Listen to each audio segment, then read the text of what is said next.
into the end zone, touchdown! The Publix Tailgate Show is brought to you by Baptist Health, Farah and Farah, Yucatan Guacamole, and by EverBank. The Publix Tailgate Show starts right now. Strange as it may sound for a radio guy to say, not a lot needs to be said today. It's opening day, and the defending Super Bowl champs are in town. It's going to be hot, but it's always hot in Jacksonville in September. Welcome to the Publix Tailgate Show. Brian Sexton along with Mike Dempsey. Hello. Opening day, Publix, by the way, Publix, where shopping is a pleasure. And the game is presented by EverBank. Advantage you. Make the most of your money at everbank.com. I wanted to get through that fast because this is not a 60-minute game today. This is a 3,600-second game, right? I mean, you talk all the time, but you got to play to the whistle. I mean, with the Kansas City Chiefs, just ask Buffalo, every second counts. Oh, absolutely. I mean, right down to you're talking about when they beat them with 13 seconds left on the clock. They got in field goal position. Exactly. But it's more than that. It's every drive, every play, because Patrick Mahomes is probably more dangerous when you flush him out of the pocket, unlike a lot of quarterbacks. And, Mike Caldwell talked about that. That's something they want to do is keep him contained this week. But every second that play is running, Patrick Mahomes will make throws that they've been telling you since you were a kid you should not attempt. And he not only not attempts them, Brian, he is so successful with them. So there's no throw that's off limits when he's on the field. I was out at the beach last night and met some Kansas City fans who were in town, and they were talking about, their trip down here in the game. And I said, I got to ask you real quick, what's it like every week to have your team picked to win? Because every week you can say, well, Kansas City. Absolutely. Kansas City. It's because of what they've built there with Andy Reid and Patrick Mahomes. So the Chiefs fans come in extremely confident, and why wouldn't they? They've played in 5 straight AFC championship games at home, won 2 of the last Super Bowls. The fan base here is cautiously optimistic. They're ready to be confident. Today would push them over the edge. Well, yeah, these are prove-it type games. You have to play and beat the best teams in the league. And I think there's a big difference between this year and 2018. The last year they were coming off a playoff appearance. It was week 2. Going up against the New England Patriots, and they got a measure of revenge for their postseason ouster the year before. But this whole offseason has not been about the Kansas City Chiefs. Nope. Right? This has been about the Jacksonville Jaguars, which is a big difference, and I think the makeup of this team is so much better. This is not just the only circle the game on the calendar kind of matchup that they have, but this is a great early season litmus test as your home opener. Put last year behind you and go stake your claim as one of the contenders. All right, you ready for the big stories of the week? Let's do it. All right, let's get to it. Doug Pederson obviously knows all about Andy Reid and Patrick Mahomes in Kansas City. We talked this week about the mental side of the game. Playing your best football, to be sure, but getting to the fourth quarter and understanding it's going to come down till the end. You have to be locked in and ready to play from the first whistle until the final whistle, and the clock says 0-0:00. Pederson understands, and he's been making that point to his team all week long. As the game progresses, they get better, right? And so that's something that is a challenge for us, and one of the things that we've been able to do most recently is the same thing, get better kind of as the game progresses and get into the fourth quarter, and evident of that last week, and how we, we're able to score, defense gets the stops, things like that, and it could come down to that, right? It could come down to a kick, it could come down to whoever has the ball last, which, you do look at the playoff game, right? And if we don't fumble, hopefully you score. You're down 3 with 5 minutes to go. You get the, so it's going to come down to those types of moments, and we've got to be prepared for that. Not only as a coaching staff but as players, and but anytime you're playing, these types of teams, you've got to be ready for that fourth quarter. Yeah. I think exactly what we're talking about, Brian. I mean, they've earned that respect as a team that's put themselves in that position time and time again. And it's not only Patrick Mahomes. He's got a great offensive mind in Andy Reid, who's been their play caller. So even though they lost their OC, there's a lot of continuity there. And beyond that, they have the belief. They know they've been there, and they've succeeded in those situations, and that goes a long way too. So when you talk about playing Kansas City, you obviously talk about scoring a lot of points. You're going to have to, with all due respect to the defensive side. this is a team that is rarely stopped. Slowed, to be sure. In fact, they averaged 29.2 points per game last year, and the Jaguars held them below that average in both of the games in the regular season and in the postseason. Ask Trevor Lawrence, tell me about coming into the week knowing you've got to score a lot. That's the expectation just with this offense. But, I mean, I got a lot of faith in our defense, so I'm not going to say that I just expect us, we're going to have to score 40 or whatever, put a number on it. I'd never say that. I think our defense is going to do a great job. We're going to put a great plan together and corral, Patrick and those guys as much as they can. And, I got faith in that. But you do understand that even if the final score isn't 30-plus points or whatever it is, you understand the firepower they have, that they can answer at any moment. So I think that's something, like I said, you got to execute in situations. You got to score off turnovers. You got to score in the red zone, specifically touchdowns. All those things are heightened awareness of that based on who you're playing. Look, Travis Kelce didn't play last week. They Right. only scored 20 points. He caught 14 passes against the Jags the last time we saw him in a single game, and he makes what is a non-established group of receivers a little bit more dangerous because of the attention you have to pay. And look, you can't count on Kadarius Toney dropping 4 passes like he did every single week and gift-wrapped a pick-6 to Detroit. So even with the struggles that they had, they were in great position to win the opener. It'll be interesting to see just how much of an effect Kelce has on the game. I mean, you're talking about a bone bruise that was described as a deep bone bruise. So there's liable to be some pain. He'll have to gut his way through parts of this game today. And whether or not he's the Travis Kelce that we're used to seeing remains to be seen. Of course, he's a sharp guy. It could be all a ruse, right? He could have hobbled a little bit through practice this week. I saw a piece of video about that. Yeah. And just be playing for the cameras. He's a showman, so we'll find out. Yeah, limping, grabbing the knee, doing the whole 9 yards. Look, I expect Travis Kelce to be 100% today, and I think the Jags are going to prepare as if he will be 100% today. It's the only way you can approach this game. They absolutely did. We'll see where he is when this game gets going. Just after 1 o'clock today, it's a big game, right? And there are a lot of big games on the Jaguars' schedule this year, and Josh Allen is excited about that. It's huge. I've been here this is my 5th season, and Thursday night was a big game. Last year, I played in probably the most meaningful games, and not going to this year early. I think last week was a big game, divisional game, on a road, a road win, and now we have our first home game against the defending Super Bowl champs. So, playing these meaningful games early, it means a lot. And while we're all fresh and ready to go, man, we got to take advantage of this and really get on these guys. Look, Brian, this is the second week of the season. I did a show on Sirius XM last night on NFL radio, and this was the featured game that we chose for the whole week. And nobody bats an eye now, right? The Jags are on the come. Now they've got to play up to their capabilities, because if you get blown out by Kansas City, everyone goes, yeah, same old Jags. And whether that's true or not, that'll be the perception. But I mean, here we are. I think nationally, people are recognizing where they are, that they're a contender. And it's not only this game. You got so many high-profile games that this team has a chance to play this year. It might be overstating it to say that they were relaxed this week. They were not tense. They were not thinking, big game, national audience, any of that stuff. And I think the run that they went through last year, Mike, where they beat Dallas, right, and they beat the Titans, and they beat the Chargers coming from behind, gave them a sense that they belonged. I just got that distinct sense this week that this team believes they belong. Oh, I think you're right. And the only thing you can do is go out there and prove it. Talking about it's not going to do anything. And I got to believe that this locker room feels like they're not only capable and up to the task, but better than Kansas City. You have to have that mentality, especially, with the second year under each coordinator, the development of Trevor Lawrence, the addition of Calvin Ridley. I think this team feels like it's gotten better, and they're not quite sure if Kansas City has. And they're excited to take the field today and show their best football. And they're excited to take the field today in front of this crowd.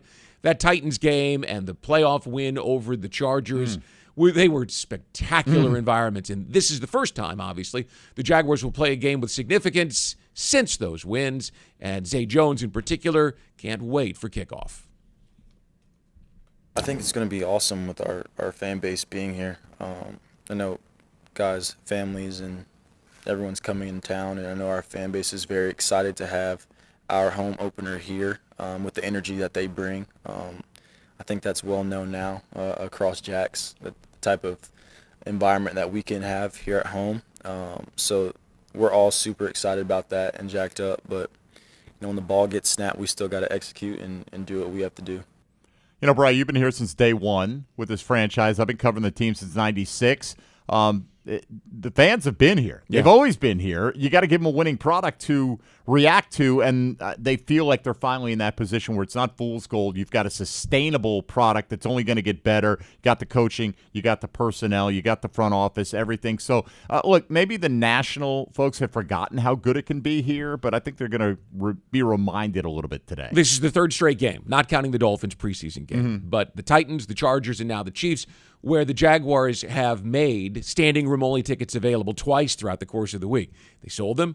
Here come more. They sold all of those too. This place is going to be filled with Jaguars fans who are really excited about the start of the season. Man. Cannot wait about that. Hey, back to football for just a moment. Devin Lloyd obviously is going to be one of those guys who is called upon to work with Travis Kelce and to figure that part of it out. Also, he's a pass rusher. He can do a lot of different things. He has high expectations for this year, and this is a big test for him today because against Travis Kelce, against Patrick Mahomes, you're dealing with a guy where the play never quite is over. He gets out of the pocket and makes something magic happen. So I asked Evan, how do you prepare for that guy? Just be ready for two plays, defending the first play, the play that comes in from the head coach, and then obviously knowing his scramble ability and his ability to keep plays alive. Get ready to plastic, get ready to put pressure on the quarterback, and just keep the play alive. 2 plays, Mike. Be ready for 2 plays. Yeah, well, right. The play that came in and whatever they make up on the spot. And I mean, how can you be ready for that? Hopefully, Trevor Lawrence, with more work with guys like Christian Kirk and Evan Ingram and Calvin Ridley and Zay Jones, will develop that kind of chemistry. But these guys have been doing it. I mean, you're talking about 2 future Hall of Famers. Nobody doubts that with Mahomes and Kelce, and they've got that kind of unspoken language between themselves. They know with a look how we're going to make an adjustment on what was sent in because what we're seeing across the line from us. You'll hear much more from players and coaches at the top of hour number 2, but for now, it's time to get into Jacksonville's favorite segment. The best 3 minutes of Jaguars radio. All right, I'm probably not making your job with ET any easier, but the guy creates radio magic week in and week out. He was brilliant for the Colts game, and here he is for opening day against Kansas City. Here's Come On Somebody.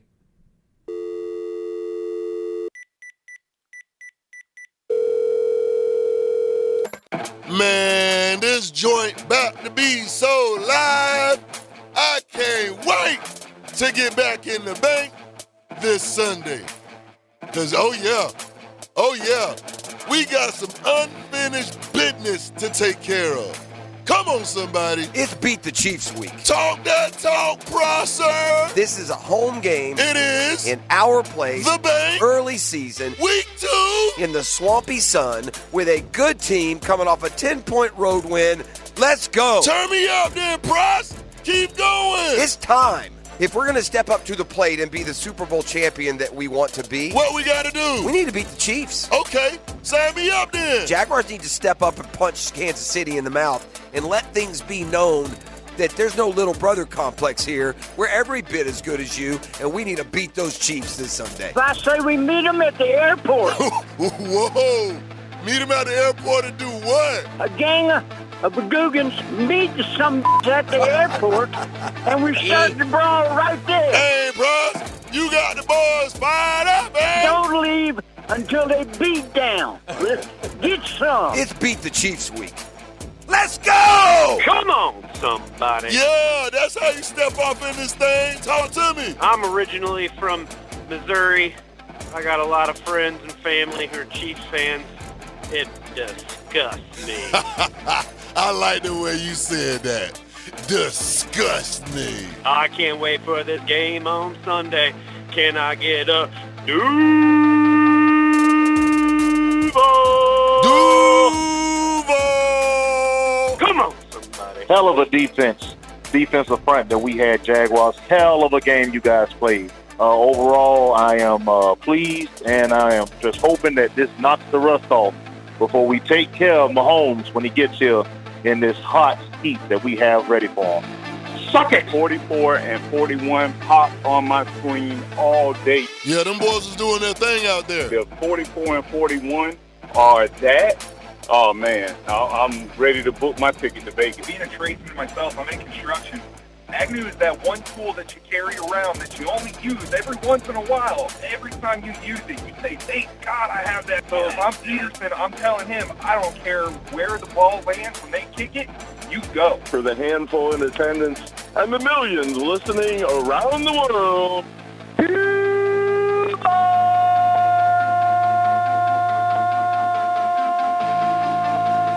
let's go!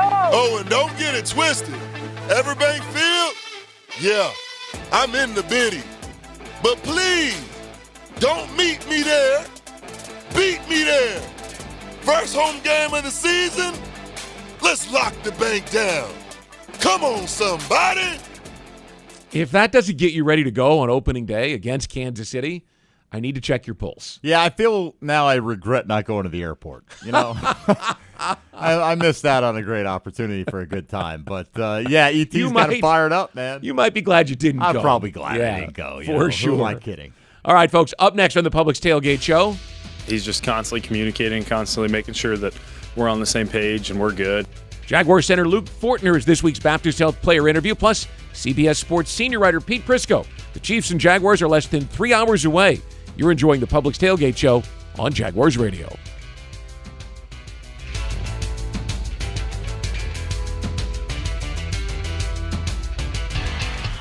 As the official supermarket of the Jacksonville Jaguars, Publix is helping fans gear up for game day with the limited-time Jaguars sub.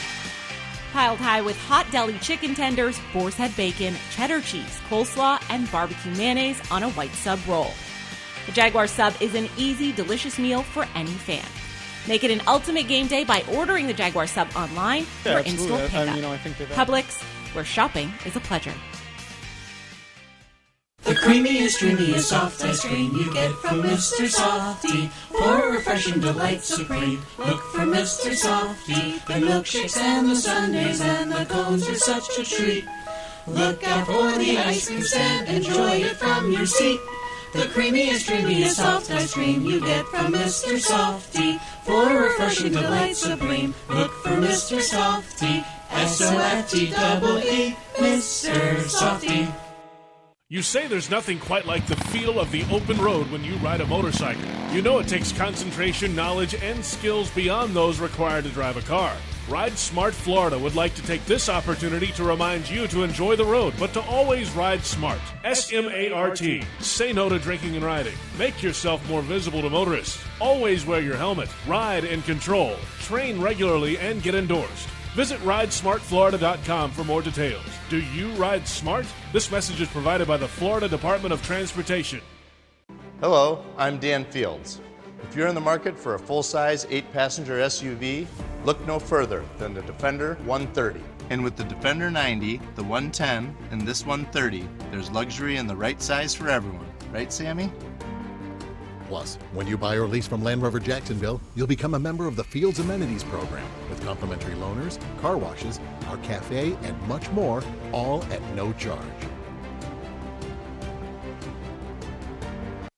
It's storm season, and JEA is committed to keeping you informed. In the event of a storm, we'll text and email you about the status of your services. We use Facebook and Twitter to post real-time updates. Our live outage map on JEA.com lets you track restoration progress. And as crews work to restore services, our storm outreach team will be in local neighborhoods to answer your questions. Because as your community-owned utility, JEA is here to keep you safe and connected. Your community, your utility. You've been putting back a few, and a few becomes a few too many. For a moment, you think of calling for a ride, but nah, you live nearby. What's the worst that could happen? You get pulled over, your insurance goes up, you lose your license, you total your car, you kill someone. The results of driving drunk are tragic. That's why law enforcement is out there looking for impaired drivers to save lives. So if you think you're okay to drive after a few drinks, think again. Drive sober or get pulled over. Paid for by FDOT.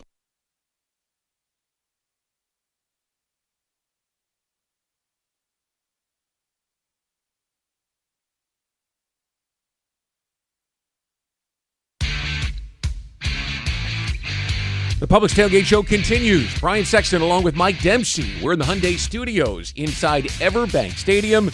The Chiefs and Jaguars opening day coming your way at 1 o'clock. Pete Prisco, has been high on this club pretty much since the spring. You had the chance to sit down and talk with him a bit every week. Yep.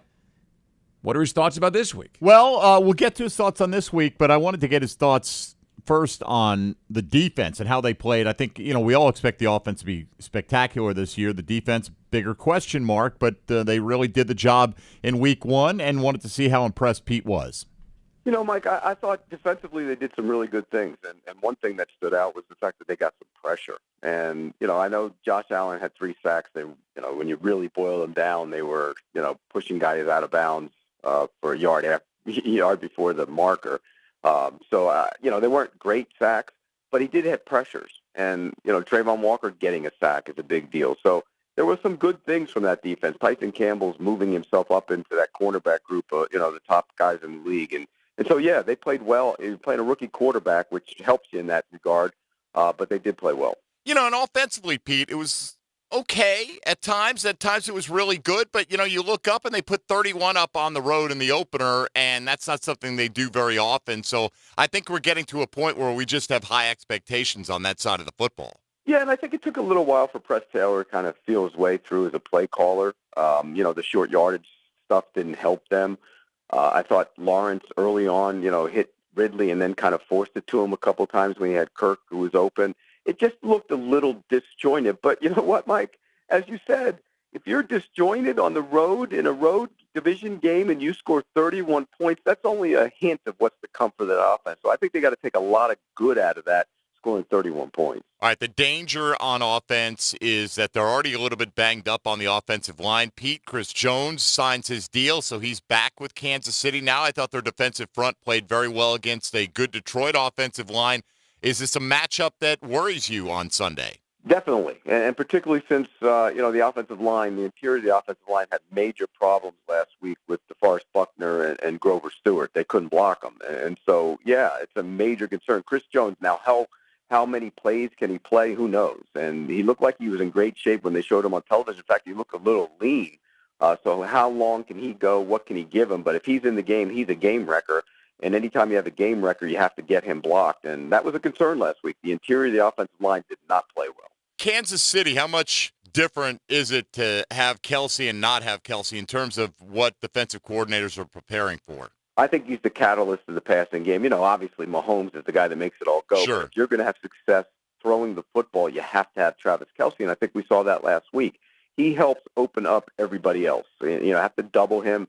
You have to spend a lot of attention focusing on him when he's healthy. And we don't know how healthy he is. Can he run? Can he stay in the game? There's a lot of questions at play there. But if he's healthy and he can beat Travis Kelce, you have to double him and make sure he doesn't beat you. And it's easier said than done because he's so good at sitting down in zones. He's so good at running through them and creating some space on the other side of them. So it's tough to take him away, but ideally you double him and make everybody else beat you. You're going to have to do a lot of things well today if you're the Jags to come away with a victory, Pete. But what is the one thing that's most important? Is it make sure that Kelce doesn't go off? Is it putting pressure on Mahomes or protecting Trevor? If there's that one aspect you really want to hone in on today, what is it? I think it's protecting Trevor because I do think this game's going to get loose. I think we're going to see points scored. I think both offenses are going to score points. It's hard to keep Mahomes down. It's hard to keep that offense down. But I really think it's going to be hard to keep Jacksonville's offense down. So up and down the field they go. So protect the quarterback. Let him stand back there and make the big plays down the field and hit some shots down the field. Because, last week they really didn't drive the ball down the field all that much. They hit a couple passes that turned into big plays. I think this week they drive the ball, protect him, make sure he can stand in there and do that. I've already seen your prediction in print this week. Why don't you give it to us for this game? I think the Jaguars win. I think that place is going to be rocking, Mike. I think it's going to be just like it was for the Chargers playoff game. It's going to be a buzz. And here's what happens. They win the game, and now all of a sudden they're relevant on the national stage, and that's an important thing. If they lose, they lose. Most people don't expect them to win, but this is the kind of game where you win it and you become relevant. You talked about, that pressure and dealing with it with Kansas City. The thing about both of these quarterbacks, Brian, they get rid of the ball so well. So fast. It's not just about how quality the offensive line play is, but one thing about that offensive line for Kansas City, as notice has been served to the league, we saw Jawan Taylor, who we are used to getting quick starts on the right side of the offensive line. We liked it last year. It was no problem. Oh, you love it. He timed it so well. There's no hypocrisy here. If it's good for the Jags, it's good for the Jags, period, right? But that was on display on national TV, lining up off the line, getting those quick starts, and a memo was sent out to the league. So that's something to watch for early in this game. I was legitimately concerned last week watching the inside of the offensive line, the interior three. Look, I know Grover Stewart is a really good player. And DeForest Buckner, is an elite talent when he's healthy and ready to go. So no disrespect to the Colts. But I think we all expected the offensive line to be more stout, to be more capable. Luke Fortner comes back from 19 starts last year, and he's bigger and stronger. And Brandon Sheriff is healthy. Now, he sprained his ankle during the game, but remember last year he played with that sports hernia. And Ben Bartsch is all the way back, and he was playing well before he hurt his ACL. I think they can play better. They certainly have to today. Yeah, well, keep in mind, you had a defensive front that gave Detroit's really good offensive line a lot of problems without Chris Jones last week. So, Karlaftis and Dana at the ends are not chopped liver out there either. And when you're double-teaming Chris Jones, it's going to make it easier for those guys. We're going to have to watch the offensive line. It's a major issue for the Jaguars today. They're capable of playing better. We've seen it. The question is, do they get it done? Now, they're going to have to do it with Sheriff, who's going to gut it out with an ankle. He practiced on Thursday and went through the walkthrough on Friday, so he should be good to go. And, of course, Luke Fortner, who I just mentioned, is a guy who played all 19 games last year and became a very important part of this offensive line. He had a boot on his foot earlier in the week. He wasn't completely healthy, didn't practice on Wednesday, so he had to figure out for the first time in his career how to get ready when you weren't getting all the reps in. Yeah, it's a great question. I think, a lot of it becomes mental, and a lot of it becomes spending your practice days just trying to get better at one thing, whether it's a Wednesday, Thursday, or Friday practice, just going out and saying, today I'm going to focus on my feet, today I'm going to focus on my hands, today I'm going to focus on, X, Y, or Z. And I think over time, as you build those days, you truly get better even with fewer days. Talking to Anton Harrison, he keeps talking relentlessly about how much he's learning from Brandon Sheriff. Having done the exact same thing as a rookie, give me a sense of what the guy between you two is all about. He's just constantly communicating, constantly making sure that we're on the same page and we're good. And, every time we have a block together, he turns and he goes, you good with that? Do you need more? Do you need less? Just constantly communicating and making sure we're all right. There were so many new moving parts with this offensive line. A rookie tackle. You were waiting to find out who the left guard was going to be, who left tackle was going to be. How has the cohesion, how has the communication been now through 1 week of the regular season? Yeah, it's been great. We've gotten a chance to work a ton of different combinations, a ton of different people at different spots. And so to finally bring it all together last week was awesome, and I think we're going to continue to get better. The last time you were on this field, it was a dramatic come-from-behind win. It felt like the place was going to shake apart. There's kind of an expectation on Sunday that you'll have the same kind of crowd, isn't there? I hope so. I'm pumped. I hope we have all the Jags fans out ready to go, ready to rock and roll, because it was awesome last time. And you get Kansas City, and obviously that's a team that you got to score points. All due respect to the defense, who played so well last week. You got to put up a lot of points against these guys, don't you? What's that mindset like during the week? Yeah, I think we're going to let the defense handle their business, and we'll handle ours. And we're going against one of the best quarterbacks in the NFL, probably the best quarterback in the NFL. So we know that every time we get the ball, we have to put points on the board and, not waste opportunities. You saw big number 95 twice last year. Don't know how much he'll play, but he's going to play on Sunday. Tell me what Chris Jones does well and how you have to handle him no matter where he lines up, because I think he's a guy who moves all over the place, isn't he? Yeah, moves all over the place, and no matter where he's at, he presents problems with just his size and his athletic ability. You got to make sure you know where he's at and got to try to do things to counter his abilities.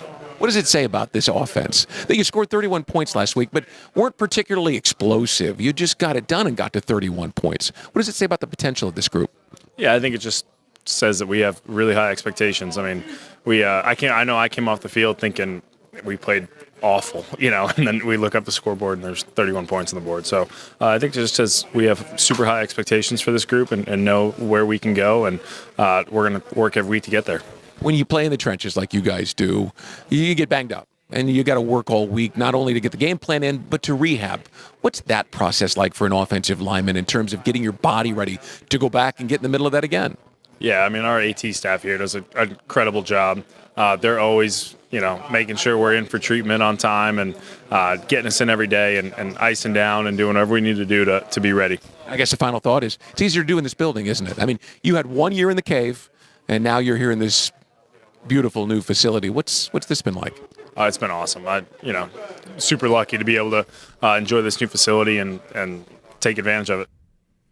Brian, I think the thing about expectations really rings true because I had a lot of people calling in early in the week how disappointed they were with certain aspects of the offense, and you look up and you're like, wow, on the road in the opener, you hung 31, and you're like, yeah. It didn't feel like but up and down the field kind of offense. But they are getting to a point now where that's where the expectation is. Like, wow, you put up 31 in many of recent seasons. You would have been thrilled no matter how you got to that number, and now Jaguar fans recognizing there's more left on the table. And a Gus Bradley defense, by the way, is designed to keep you from being too explosive. It's designed to keep things in front of you and make you go long distance over a lot of plays. And so the Jaguars just kind of made their way through it. Today, there should be some opportunities if they can protect him. You heard the quarterback. You heard Luke Fortner. You understand they know what they're facing today with Chris Jones back on the field, big number 99 or 95 for the Kansas City Chiefs. All right, coming up next. As the offense coordinator, my job has always been to build the game plan. Obviously, a year before, I was calling the second half of games. Coming up in about 15 minutes, Hall of Famer Tony Boselli and Jeff Lageman join us up in the booth. But that was Press Taylor, the offensive coordinator.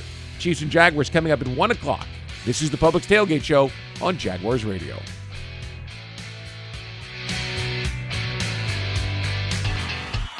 As the official supermarket of the Jacksonville Jaguars, Publix is helping fans gear up for game day with the limited-time Jaguars sub.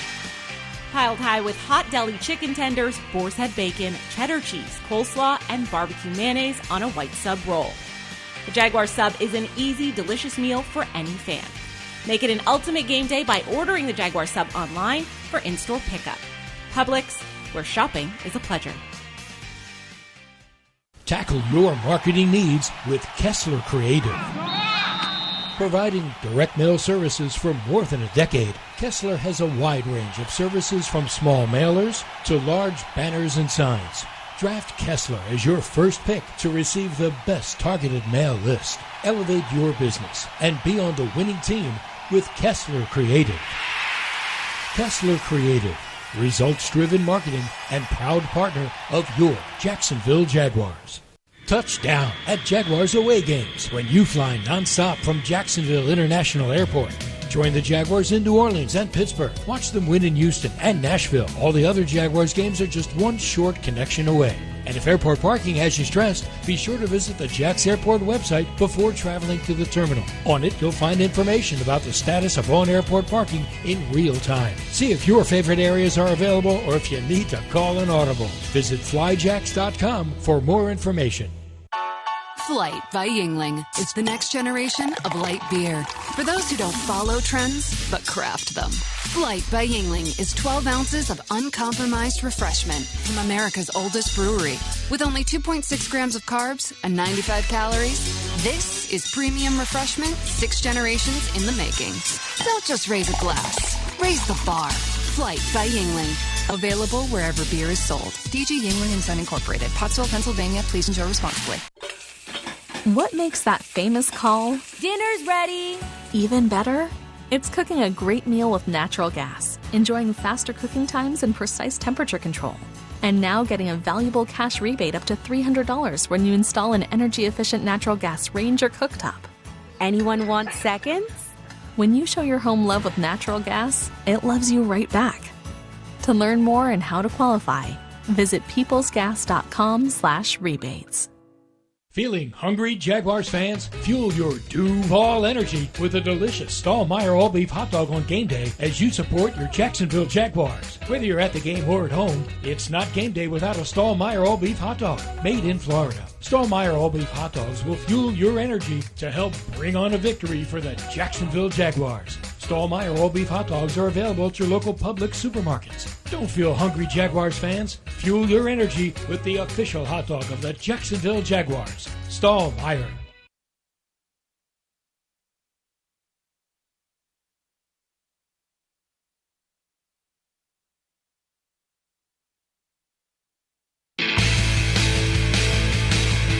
And welcome back to hour number 1 of the Publix Tailgate Show. Publix, where shopping is a pleasure. Brian and Mike with you here from the Hyundai Studios. Opening day. Jaguars and Chiefs coming up at 1 o'clock. And the game is brought to you by EverBank. Advantage you. Make the most of your money at everbank.com/Jaguars. We talked about scoring points, and that means that we need to talk about the offense. So I grabbed offensive coordinator Press Taylor off the practice field on Wednesday and got his thoughts on this week's matchup. Yeah, absolutely. I mean, I think they've averaged 30 last 2 or 3 years, whatever that may be. So that, law of averages it's gonna happen at some point in time. Now, we have a ton of confidence in our defense. We need to do our part. And that's move the ball. That's put ourselves in position to score and then execute in those critical situations, whether it be short yardage on third down or getting in the red zone, you got to capitalize. 7 more than 3, obviously. What does it say that last week you scored 31 points, but you didn't, at least in my opinion, look particularly explosive, and you still scored 31 points? Yeah, well, I think part of that's the defense we're playing. You don't turn on the tape and see a bunch of explosive plays against Colts and Gus Bradley's system. I think the big thing was execution in the third down. We kept ourselves in manageable third downs, but we did not execute those situations very well. I think you can still score as long as you have production in the red zone, which we did. 3 for 3 in the red zone. That's obviously a big goal, and you're able to overcome a lot.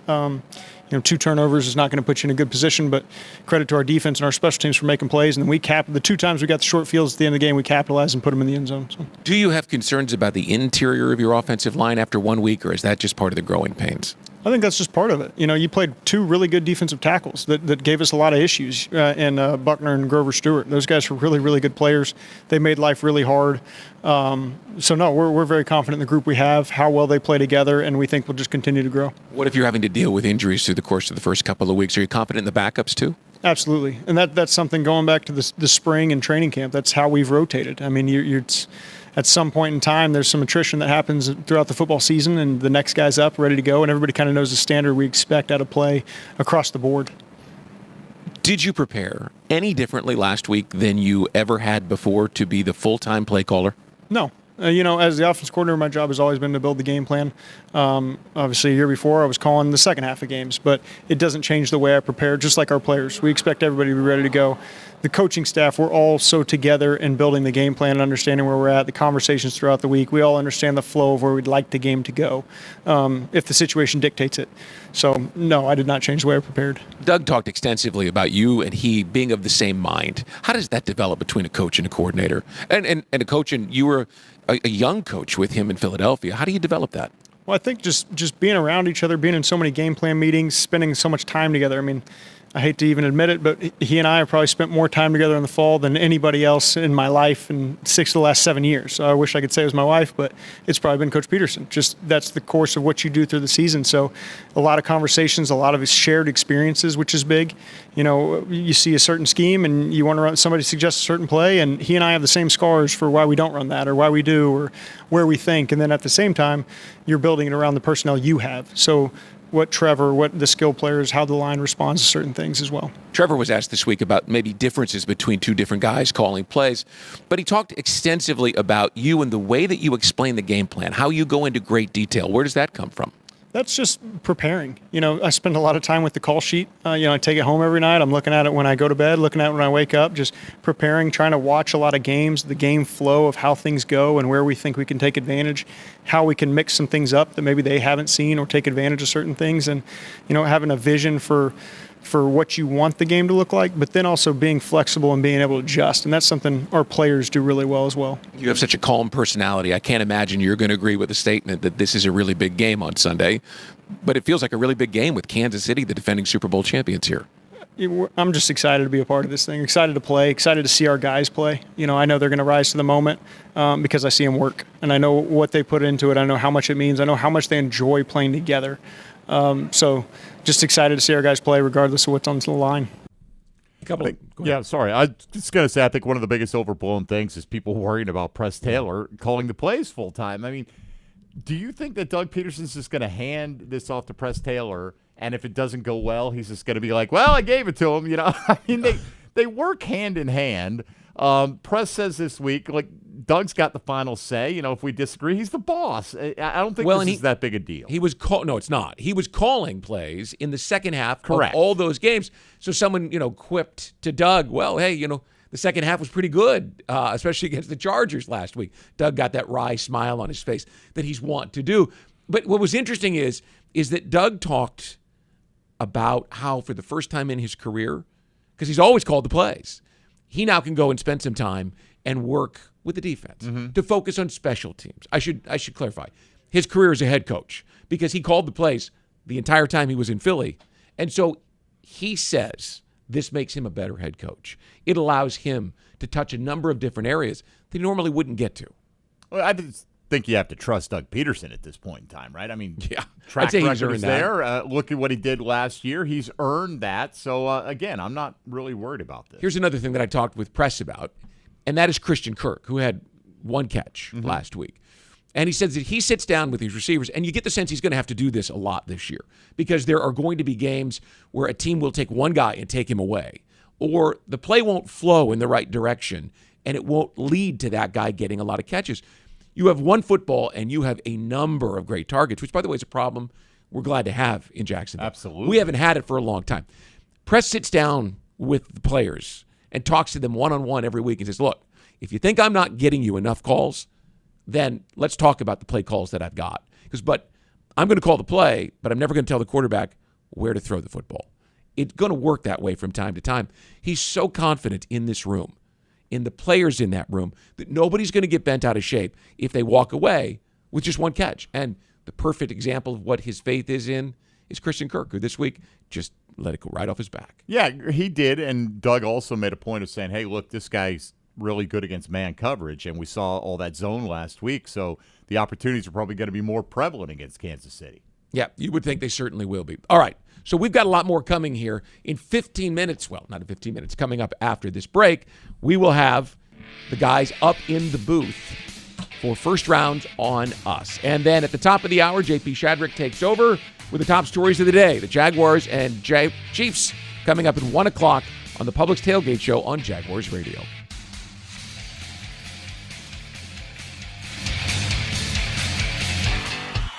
As the official supermarket of the Jacksonville Jaguars, Publix is helping fans gear up for game day with the limited-time Jaguars sub. Piled high with hot deli chicken tenders, boar's head bacon, cheddar cheese, coleslaw, and barbecue mayonnaise on a white sub roll. The Jaguars sub is an easy, delicious meal for any fan. Make it an ultimate game day by ordering the Jaguars sub online for in-store pickup. Publix, where shopping is a pleasure. Jaguars fans, EverBank is building its future on the partnership and the performance you know and trust. Take advantage of high-yield savings solutions with money market, online savings, CDs, and more. Visit everbank.com/Jaguars today for your financial advantage. EverBank, member FDIC, and the official bank of the Jacksonville Jaguars. Frank Frangie here. When you want barbecue in Jacksonville, you want Bono's Pit Barbecue. You can find Bono's locations all around town and on game day at EverBank Stadium because Bono's is the official barbecue of the Jacksonville Jaguars. Over 70 years of authentic Southern Pit Barbecue.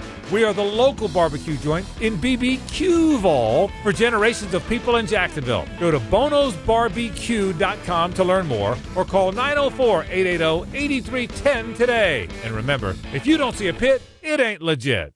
Unlock your potential at the University of North Florida. A top public university with more than 100 majors, UNF is number one among state schools with the highest percentage of graduates employed in Florida. Affordable tuition, programs in high-demand fields, and faculty who care.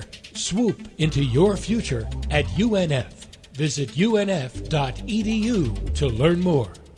Headquartered in Jacksonville, Florida, CSI Companies partners with leading organizations across the country to deliver workforce solutions. As a proud sponsor of your Jacksonville Jaguars, CSI crafts personalized operations to fuel the success of businesses, both big and small. Whether it's finding the right talent for a job or seamlessly managing a project from start to finish, CSI has over 3 decades of experience in getting the job done. This is your Workforce Solutions Reimagined. Visit CSICompanies.com.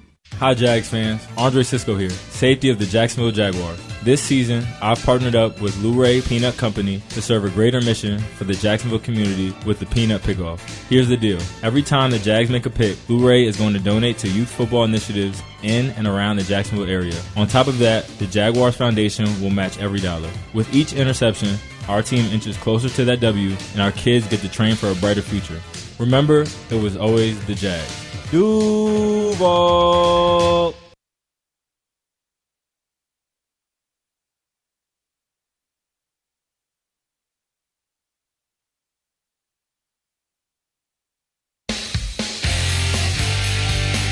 And we're back on the Publix Tailgate Show. Publix, where shopping is a pleasure. Opening day, Chiefs, Jaguars, presented by EverBank. EverBank, advantage you. Hey, if you're looking for the MVP of the truck game, then look no further than Ford F-150. Loaded with impressive capability and designed to dominate work, play, and everything in between. This truck makes tough look easy. Your local Ford dealer is a proud partner of the Jacksonville Jaguars. And now it's time for the first rounds on us.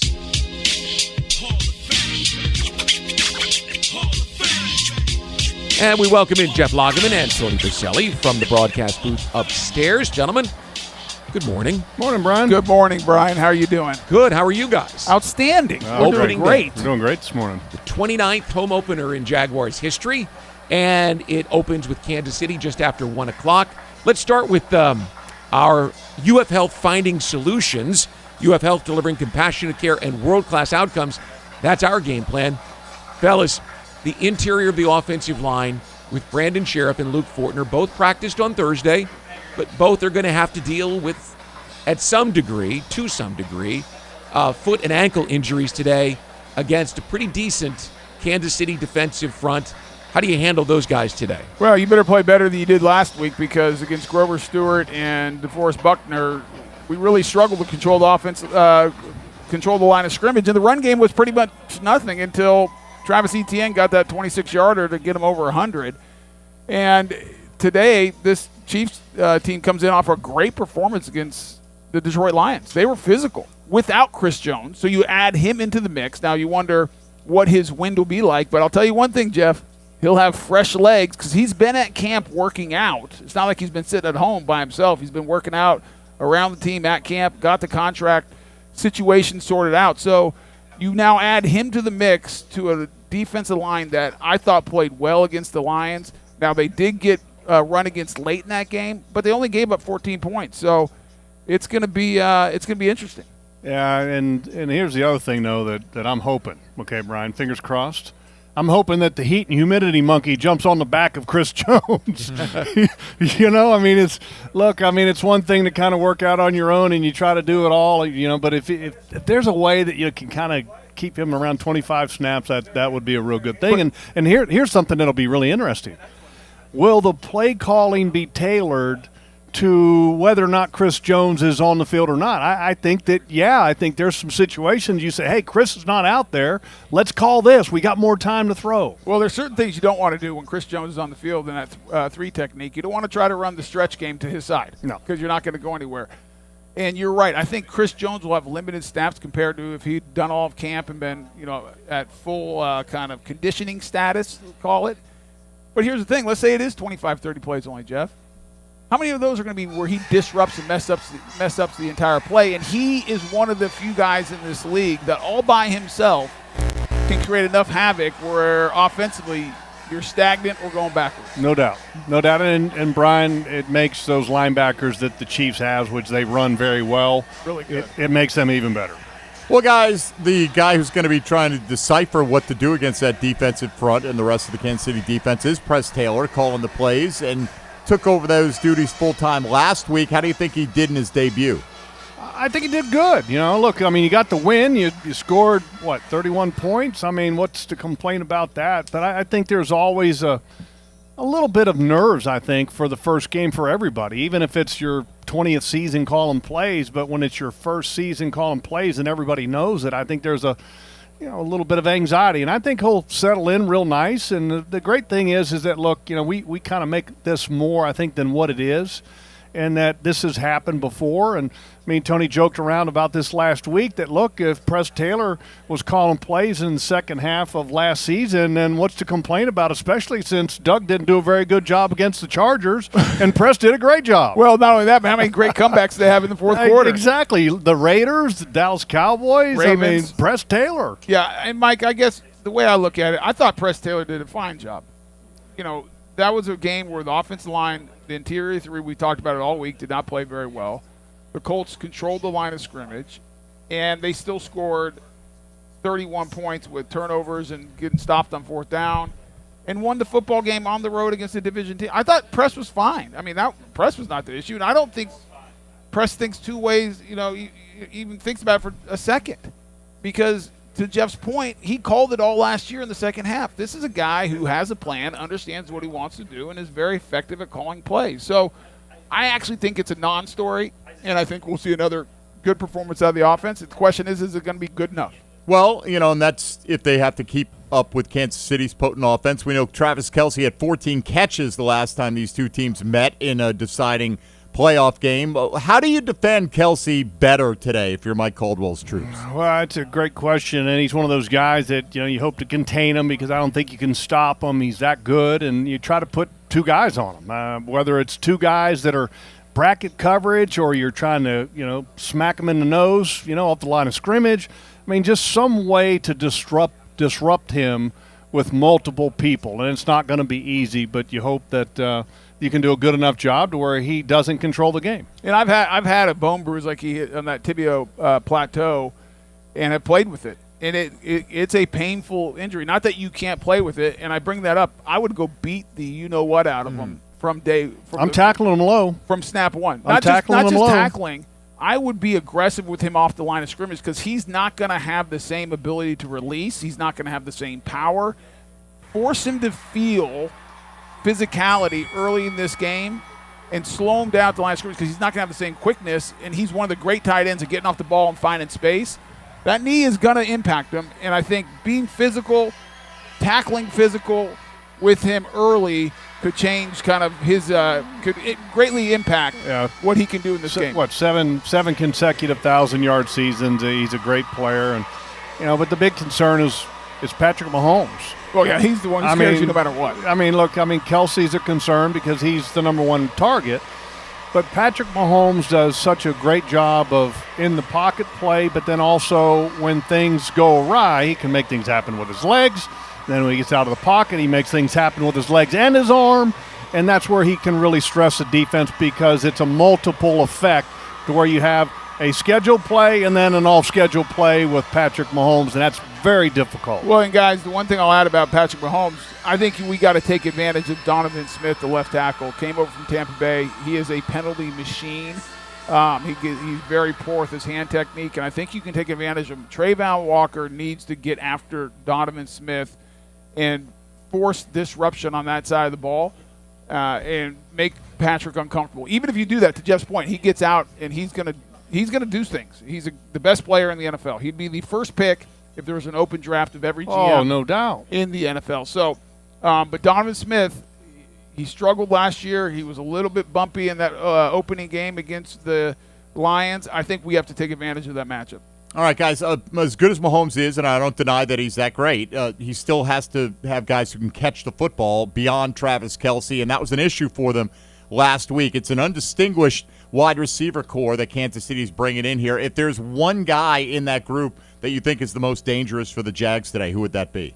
For me, it's Kelce. But, if you're trying to stay away from Kelce, the next guy that's the most dangerous threat, I'm going to stick with Kadarius Toney.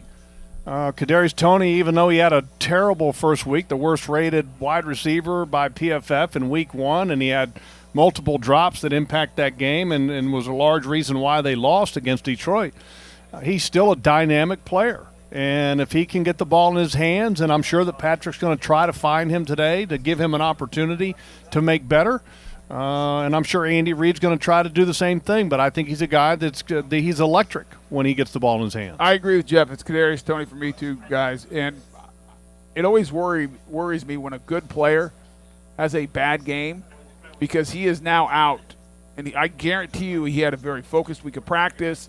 He understood it. He owned it after the game. And that combination of a guy who has talent and is wanting to make a point, and then Andy Reid is the type of coach who's not going to put him in the doghouse. They're going to go. I think they go right at him early to give him an opportunity to get into this game. Yeah, there's no other receiver that scares me. I put the next most dangerous guy at running back Jerick McKinnon, just because. Here's a guy who who I think is a safety valve for Patrick, and also he can stress the linebackers, which linebackers are going to be worried about Patrick and Kelsey. So, I think it's definitely number one, Kadarius Toney, and number two, Jerick McKinnon. Those guys are right behind Kelsey. Guys, they're only playing one game today, but a lot of folks have centered in on Kansas City losing the opener, meaning they're going to be, quote, more motivated. I think they're going to be highly motivated regardless. But is there anything to that, feeling that, hey, a little bit of desperation even this early in the season that we don't want to start 0-2? I never buy that. I think it's a week-to-week league, and especially with a team led by Andy Reid. I mean, they were going to be ready no matter what, Mike. I mean, this is a rematch of the playoff game. Andy Reid has respect for Doug Pederson. He understands, the trajectory of the Jacksonville Jaguars. So they were going to be focused on this game regardless. So I never put too much into that. If anything, if you can get a team like Kansas City pressing early because they feel that pressure of not being 0-2, that actually works in your favor because maybe they start making some mistakes and trying to do more than they need to. And typically when players try to do more than the play is designed to do or try to do something extra because they're pressing, that's where mistakes happen. And so, if anything, I think it could help them. All right, fellas. Thanks so much. Have a good broadcast today. Enjoy opening day at home. Thanks, guys. Thank you, boys. Thanks, guys. All right, Mike, that'll do it. Hour number 2 is coming up. JP Shadrick is in the house. Good luck. We're all counting on you. Well, I wasn't here last week and they won, so we all know where the blame's going. So hour number 1 of the Publix Tailgate Show, brought to you by Publix, of course, where shopping is a pleasure, is in the books. Enjoy opening day. JP Shadrick joins you in mere moments.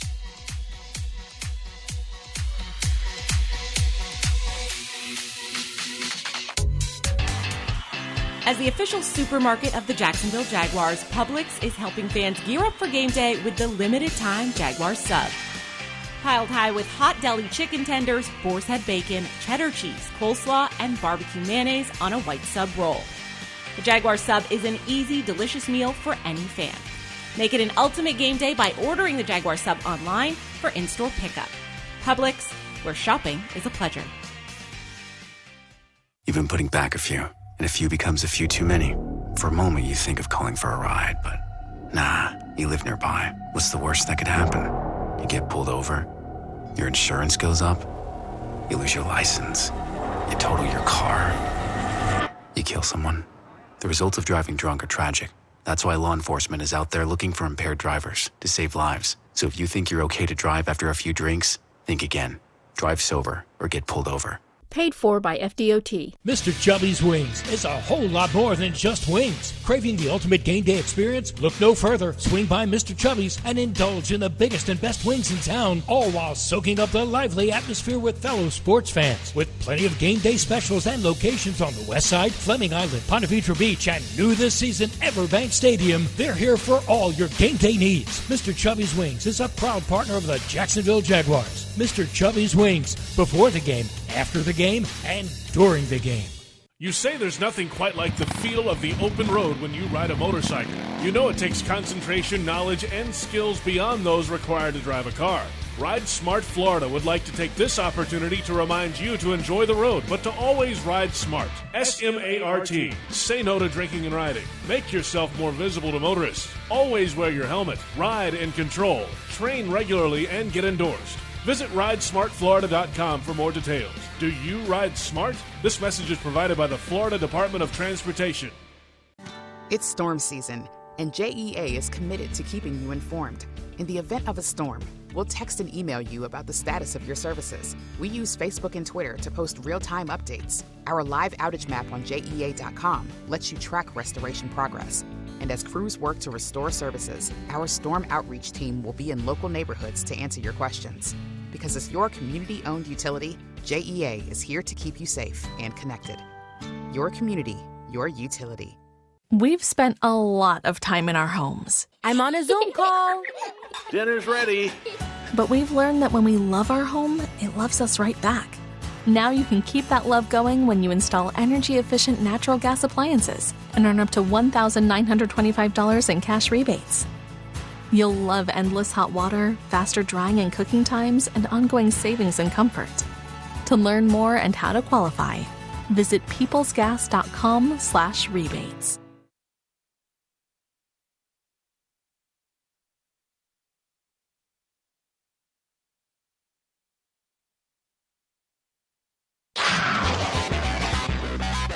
The Publix Tailgate Show continues right now. And it's hour 2 of the Publix Tailgate Show. Publix, where shopping is a pleasure. 2 hours away from week number 2, the Kansas City Chiefs and the Jacksonville Jaguars coming up. It's a 1 o'clock kickoff time at EverBank Stadium, and today's game is presented by EverBank. Advantage you. Make the most of your money at everbank.com/Jaguars. JP Shadrick, Mike Dempsey. Glad you've joined us today, and here we go with the home opener. The world champs are in town. They've won 2 of the last 4 Super Bowls. They've hosted 5 straight AFC championship games. They don't have quite the weaponry that they've had in years past in Kansas City. However, they still have the quarterback, Mike. Yeah, they do, and they still have Travis Kelce, at least playing today. Didn't have him last week, and it showed. Right, their offense not nearly as potent, JP. It's really not any different. They didn't have any star-studded lineup of wide receivers last year when they scored all those points. Patrick Mahomes typically makes players better. That wasn't necessarily the case last week for Kadarius Toney. He had a case of the drops. He's very dangerous after the catch, so you'd hate for him to get it figured out today, but there's no one guy that you look at beyond Kelce and say, that's the guy we have to take out of this offense. Isaiah Pacheco is an okay back, but I don't think he's anything special as an NFL running back. It's Patrick Mahomes and Kelce that make this thing go. Game day weather is brought to you by the St. Johns River Water Management District. Florida's water, it's worth saving. 85 degrees currently, a high of 88 today, and should be mostly sunny skies, at least early in the game today. Here are some of today's top stories, starting with head coach Doug Pederson this week discussing the in-game improvement from the Chiefs. As the game goes along, they know how to finish football games. You know, as the game progresses, they get better, right? And so that's something that is a challenge for us, you know, and one of the things that we've been able to do most recently is the same thing, you know, get better kind of as the game progresses and get into the fourth quarter, and evident of that last week. It could come down to that, right? It could come down to a kick. It could come down to whoever has the ball last, which you do look at the playoff game, right? And if we don't fumble, hopefully you score. You're down 3 with, 5 minutes to go. You get so it's going to come down to those types of moments. Yeah, when it comes down to those key moments late in the game, the execution in those moments, the Chiefs more often than not can handle that. The Jaguars are figuring out how to handle that. Well, the Chiefs have had a lot of practice and success in that area, and it's not just finishing the games; it's finishing plays, right? And Brian and I talked about this in the first hour. Mahomes extends plays, and you've really got to play to the whistle as a defense because he makes throws that they coach you from a very young age that you shouldn't even try, and he's really, really successful with it. So when you talk about having to defend every square inch of turf out there, this is one guy that is a true story when you talk about 53 1/3 yards wide and the entire field downfield, too. I mean, it's all available to him. And we see his willingness to take those shots. He has great faith in his arm and to be able to deliver the ball. And hopefully, from his point of view, his guys are going to make the play. All right, let's get into the play calling this week on offense. Trevor Lawrence, the Jaguars quarterback, asked this week if he could tell a difference when Press Taylor is on the headset. Of course, there's things that we do that we're good at and we're going to continue to do week after week and maybe find ways to dress it up and make it look a little different, but it's stuff that we do. Everyone does that. I mean, this is our offense. It's the same offense. Of course, we have a few new wrinkles over the offseason, but this is the offense that we've had.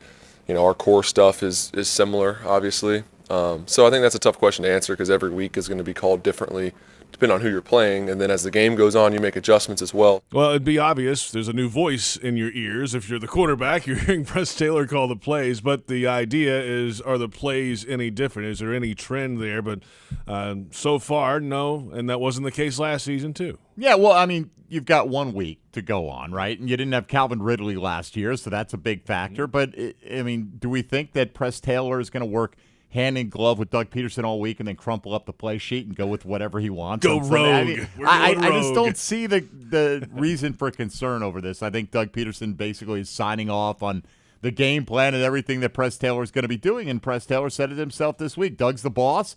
If there's ever a big disagreement in a big moment, Doug Pederson is going to get the final say. I don't think we're really, I think, JP, if we didn't hear this story, we never would have known or noticed the difference as the season goes on, honestly. You really noticed a whole lot last year when they were doing it in the second half. I don't think anybody noticed. They rallied in games and won.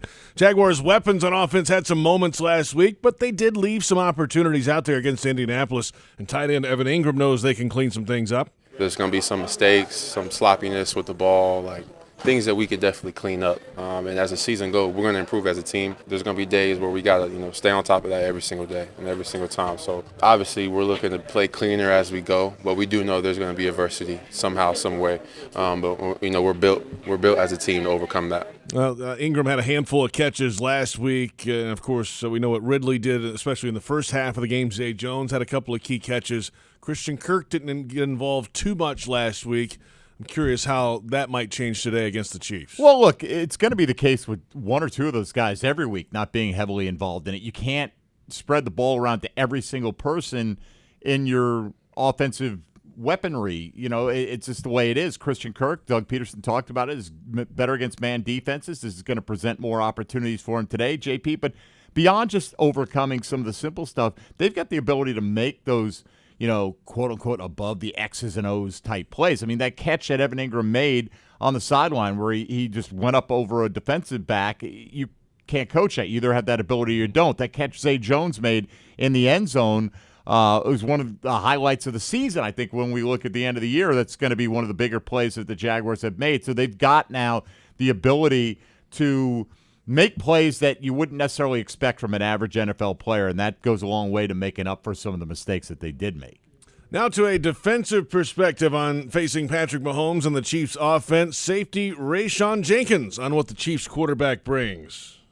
As a defense, knowing that and knowing his ability, we just know we have to just cover just a little bit longer. And he's a guy who can really put the ball in those tough spots and really create plays for his offense. And, of course, he has a great weapon in the tight end, Travis Kelce. He's put together 7 straight 1,000-yard seasons as a tight end. Safety Andre Sisco on what it could take to slow down the Chiefs' tight end. Yeah, I mean, I think I'm starting to realize that I think pre-snap he really understands defenses. He understands the holes, and when you feel like you won a rep, it's not over. Keep running because Patrick Mahomes might get out the pocket. He knows where Travis is maybe looking to go.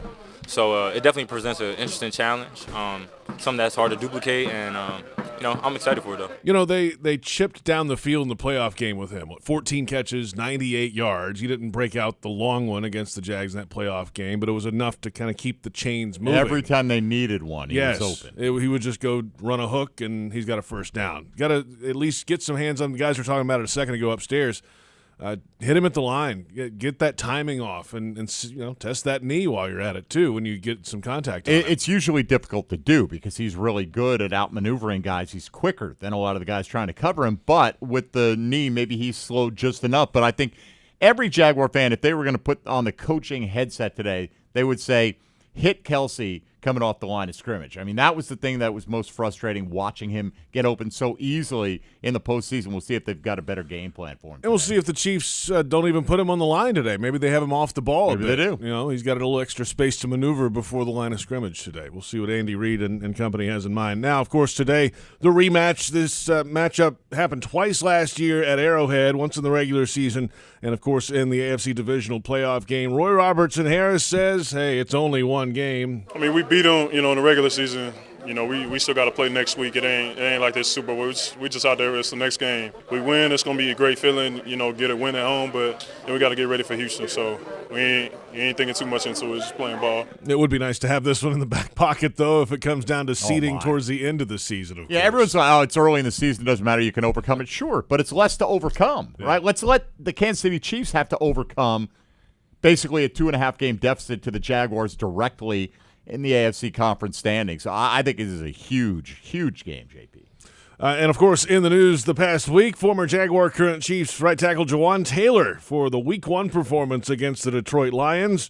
Trayvon Walker got to go against him in practice, of course, last season. Oh, that definitely helped me because obviously I have a little extra more film than what's been put out there from obviously game film or things that how he switched up things throughout practice throughout the year last year, which he helped me get better. So I'm glad that I got to go against him, and now I'm fixing to face him in the game on the opposing team. Interested to see how that goes. It was a point of emphasis for the NFL officials this week, the lining up on the offensive Terrible line. scourge that should never have been allowed, right? Now that he's no longer a Jaguar. It's amazing. Oh, yes. Now. Hey, that's the way it goes, man. I don't care. I have zero issues with that, and I hope the refs crack down and they're in Jawan Taylor's head all day. Sounds good to me. The season, of course, is in full swing, and the Jaguars aren't slowing down. Get down to the bank for an AFC South showdown next week when the Jags entertain the Houston Texans. That's September 24th. Get your seats now. Call 904-633-2000 or visit jaguars.com/tickets. Jaguars reporter Kai Stevens in studio with us, and good morning. How are you? Good morning, gentlemen. I'm very excited. Let's turn your microphone on first. Hi, Kai. Hi, how are we? The microphone is not on. Try 4. Kai, hello. Hello. Okay, it's not working either. Kai, good morning to you. How are you? I'm good. It's nice to see you guys. I'm very happy to be here for the home opener. It's my first home opener in the stadium, and it looks like it's going to be a sellout, so it should be a good one. Standing room only today for the Chiefs and the Jaguars, and this is a coaching matchup today, Kai, that goes back a long way. Andy Reid and Doug Pederson go back to Doug's playing days back with Green Bay. They coached together for a long time, and, you know, Doug Pederson hasn't been able to knock him off yet. And I think part of that is obviously protege taking on their mentor, but Andy Reid's a really great coach. There's a reason he's won Super Bowls. There's a reason he's been in the league this long. And when we talked to Doug, I believe you talked to him specifically on the Doug Pederson show, just about what he learned when he coached with Coach Reid. I'm going to tell you, over those 11 years, you know, just Andy's always just Andy. He's the same guy every single day, and I think that's something that I try to be, you know, in my days as a coach, head coach, and obviously here is just trying to be the same person every single day. And, you know, he loves to be around the players. You know, that's why Kansas City has been a great spot for him since Philadelphia, because he really loves to be around the guys and coach football. And when you're inside the ropes, so to speak, to see it, it's pretty special. And he's a big family guy. He's got grandchildren of his own, and he loves to have them around the facility and the building, and loves to be Andy Reid. But just him being him, you know, was one of the biggest things that I've taken away from him. That's from the Doug Pederson show on Thursday night, and you can tell that really quickly with Doug Pederson. That certainly rubbed off on the way he goes about his business. Also, excuse me, I think with when he says, you know, just being yourself, right? And a lot of that with Doug is just he goes about things in an interesting way, right? He goes for things on fourth down. He brings in an ice cream truck. He gives them days off when, you know, maybe other coaches wouldn't do that. And that's what makes him special. That's what makes the players like him. And so far he's had success with that, and hopefully it continues here in Jacksonville. Yeah, why wouldn't you trust him, right? I mean, you look at the track record, you look at the immediate success he had with his football team. I think you just have to believe that what Doug Pederson is doing is the right thing. He's not going to make every decision properly, but very easy to follow in the path that he lays out. I'm curious, Kai, being around the team this week. I know they're not going to make this the Super Bowl, right? And you weren't here in 2018, and I felt like the Jags kind of did that in Week 2 against New England in a playoff rematch. But internally, how much do you think these guys are looking at this like this is a measuring stick and we want to show the league what we're capable of? So talking to the players in the locker room, I think they're about 50-50 on the sense of, yeah, it's just another game, and then other ones that are like, it's a little bit different. I think, you know, behind closed doors, probably there's a little something extra for everyone, but I don't think they're going all out. It's not a sense of let's give them our best game and then whatever happens after that. They're very much taking this seriously, but this is just the first of many big games this season. The schedule has a lot of big games on them. There's Monday Night Football, Sunday Night Football, you know, 2 games in London, one of them against the Bills. Like, there are going to be more than one big game throughout this entire regular season, and then hopefully a lot of big games in the playoffs. Well, you know what makes those games at the end big is when you win these big games early. That makes them really, if you don't win some of these games early, then they're not as big when it gets later in the season. So got to get these done. It's true, and it would be nice to send the Chiefs out 0-2, and then playoff time, that would help out, I'm sure, for in terms of seeding. It's been a while since the Chiefs were 0-2, 2014. It's been never since they've had to go on the road in the AFC playoffs under Patrick Mahomes and Andy Reid. I mean, it's unbelievable. He's never played a road playoff game except for the Super Bowl. Never had to do it, right, Neutral except site. for the Super Bowl. Right. It's amazing. Kai, what's your day hold today? What you got going on? I'm going to be on the pregame show, of course, in stadium if you guys are out here. So I'll check that out. And then we're just hanging out. It's just the home opener. It's going to be a good one. There's a lot of special stuff planned if you're coming to the game. It's a big game because it's the next game, but it's a really big next game. The Jags and the Chiefs coming up. Have a great day, Kai. Thanks, guys. Thanks. Kai Stevens joining us, and, of course, the sound from Doug Pederson, the Doug Pederson Show, airing Thursday at 5 o'clock on the Jaguars Radio Network. We're about 15 minutes away from inactives. Up next, we'll hear from cornerback Tyson Campbell and get his thoughts on today's matchup against Patrick Mahomes and the Chiefs offense. A 1 o'clock kickoff time in Week 2. The Chiefs and the Jaguars. This is the Publix Tailgate Show on Jaguars Radio.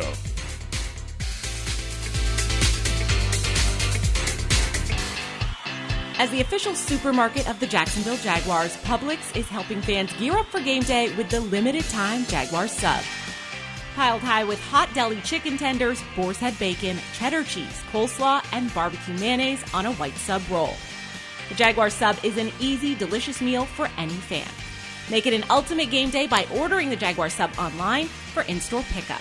Publix, where shopping is a pleasure. Unlock your potential at the University of North Florida. A top public university with more than 100 majors, UNF is number 1 among state schools with the highest percentage of graduates employed in Florida. Affordable tuition, programs in high-demand fields, and faculty who care. Swoop into your future at UNF. Visit unf.edu to learn more.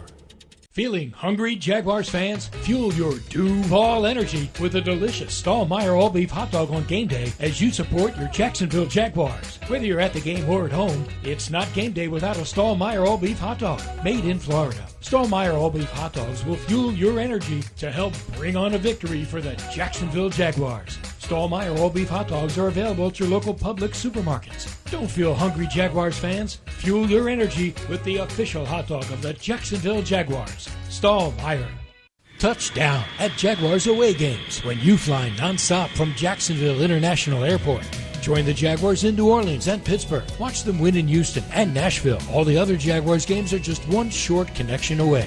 And if airport parking has you stressed, be sure to visit the Jax Airport website before traveling to the terminal. On it, you'll find information about the status of on-airport parking in real time. See if your favorite areas are available or if you need to call an audible. Visit flyjax.com for more information. In partnership with Firehouse Subs Public Safety Foundation, any Jaguars ticket holders who are unable to attend a Jaguars home game can donate their future tickets to a Jacksonville area first responder. Visit jaguars.com/members and click Manage Account. Sign into your account and click Manage Tickets and Parking. Select the game tickets, click on the More button, and then choose to donate to the Firehouse Subs Public Safety Foundation. Firehouse Subs is dedicated to impacting the life-saving capabilities and the lives of local heroes and communities. For more information, visit firehousesubsfoundation.org. Flight by Yingling is the next generation of light beer. For those who don't follow trends, but craft them. Flight by Yingling is 12 ounces of uncompromised refreshment from America's oldest brewery. With only 2.6 grams of carbs and 95 calories, this is premium refreshment 6 generations in the making. Don't just raise a glass, raise the bar. Flight by Yingling. Available wherever beer is sold. DG Yingling & Son Incorporated, Pottsville, Pennsylvania. Please enjoy responsibly.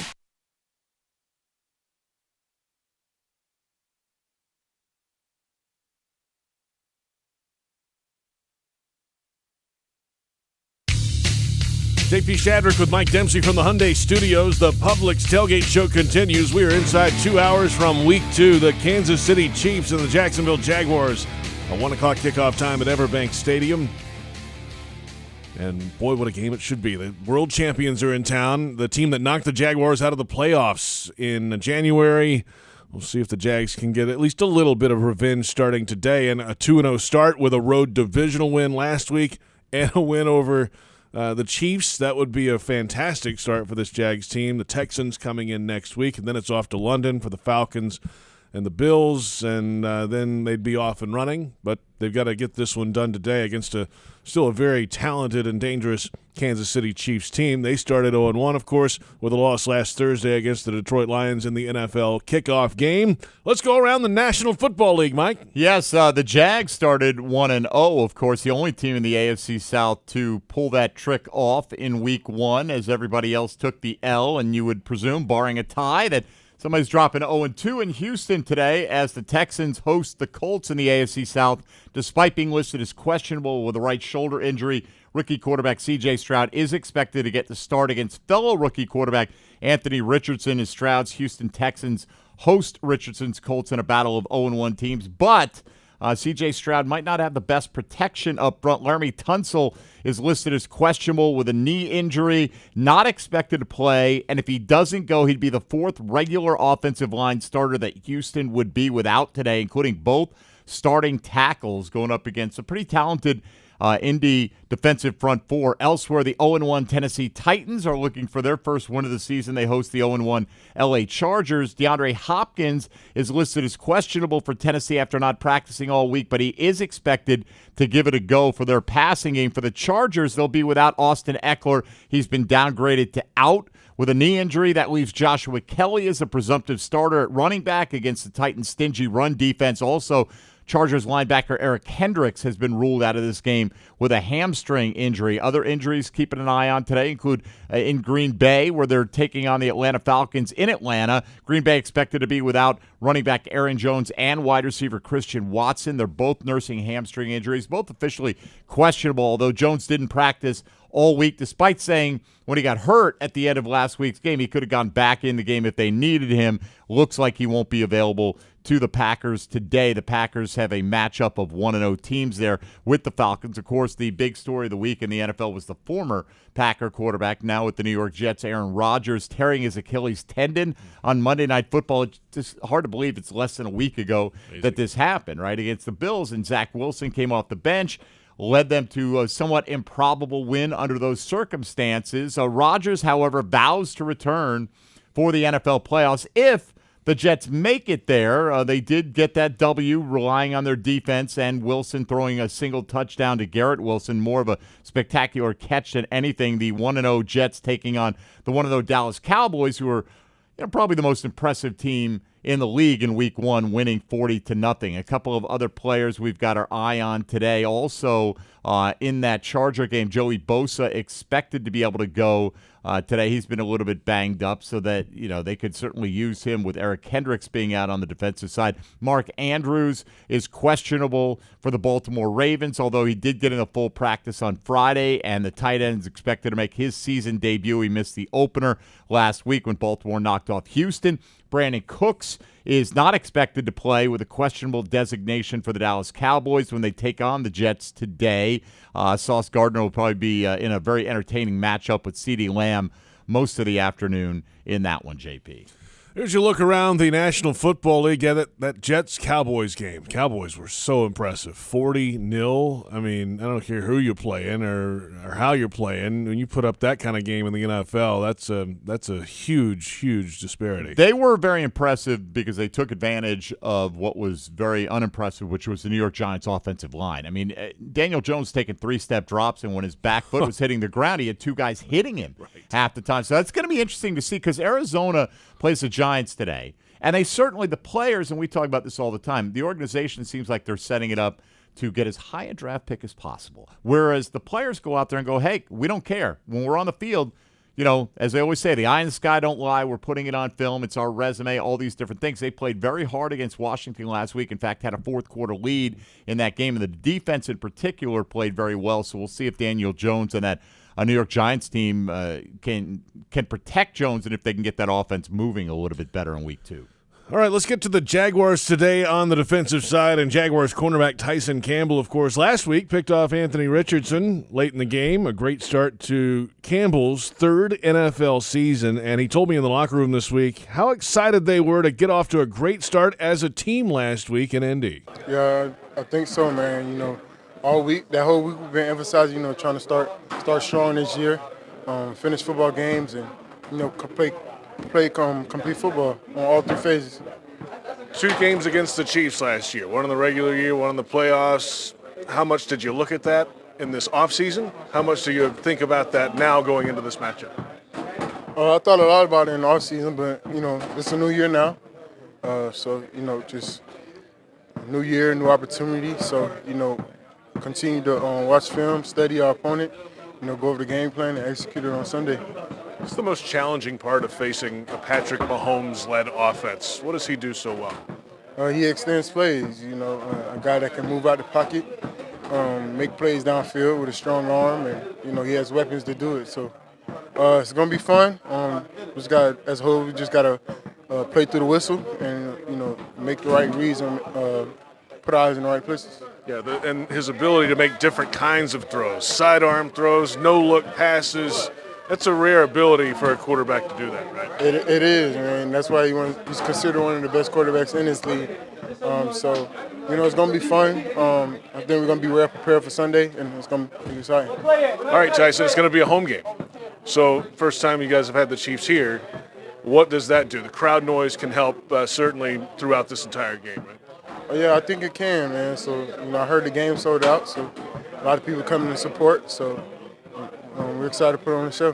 What would this mean to this Jaguars team? Would it send a message to the league, or is it just week 2 in a long season for you guys? I mean, like I said, man, it's a big game because it's the next one. We got goals, but, the main goal is to be 1-0 each and every week. So.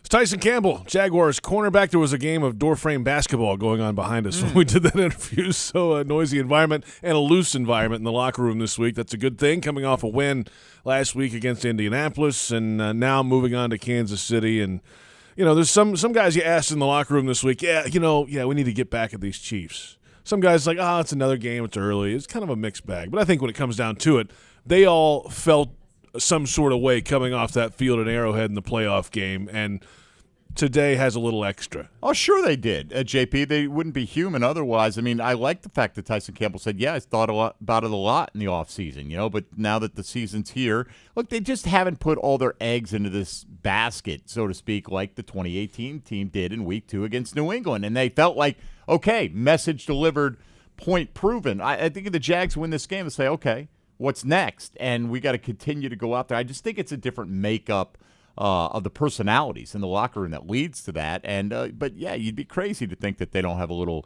extra incentive going up against the world champs.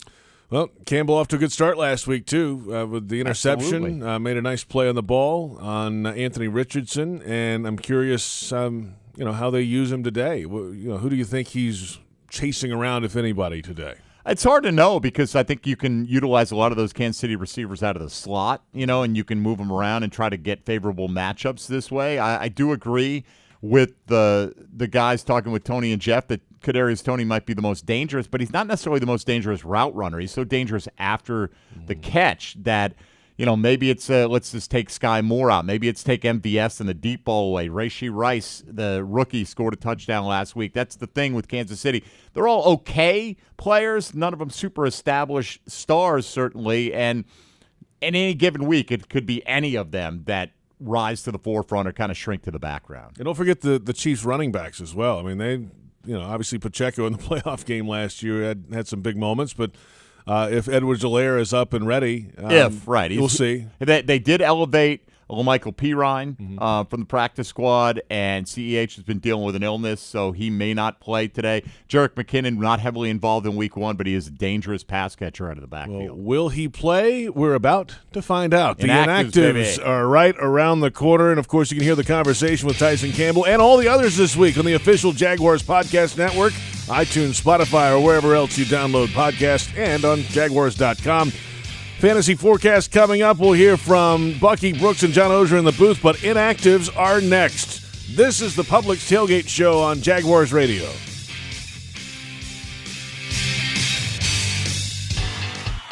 As the official supermarket of the Jacksonville Jaguars, Publix is helping fans gear up for game day with the limited-time Jaguars sub.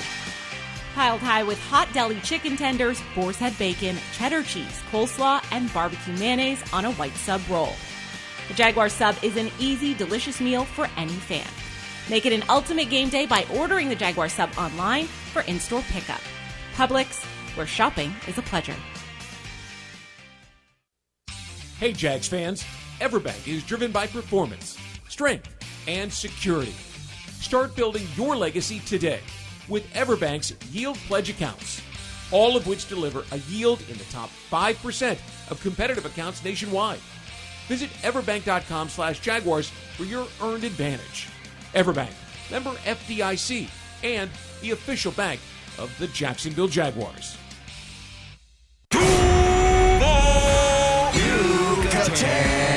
Everyone wins when two great traditions team up. Yucatan Guacamole is a proud partner of the Jacksonville Jaguars. Our authentic guacamole recipe starts with hand-scooped avocados and ends up in your hands fresh and ready to enjoy. Grab some on game day at the Yucatan Cantina or Yucatan nacho carts around the stadium or at local retail stores.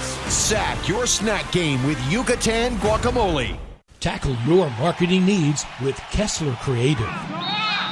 Providing direct mail services for more than a decade, Kessler has a wide range of services from small mailers to large banners and signs. Draft Kessler as your first pick to receive the best targeted mail list. Elevate your business and be on the winning team with Kessler Creative. Kessler Creative, results-driven marketing and proud partner of your Jacksonville Jaguars.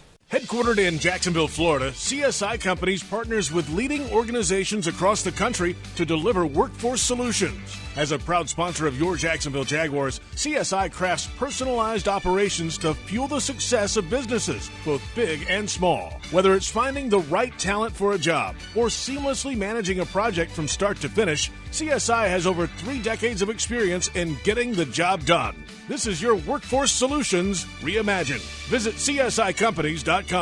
Taylor Dahl here for Renewal by Anderson. You will love your new custom windows and doors. For a limited time, buy 4 windows or patio doors and get the 5th free. The first 50 callers get a free upgrade to TrueScene window screens. Plus, easy payment plans tailored to fit your budget. Offer expires August 31st. Restrictions apply. Renewal by Anderson, the official window and door replacement partner of the Jacksonville Jaguars. Visit rbafla.com. License number CGC 1527613.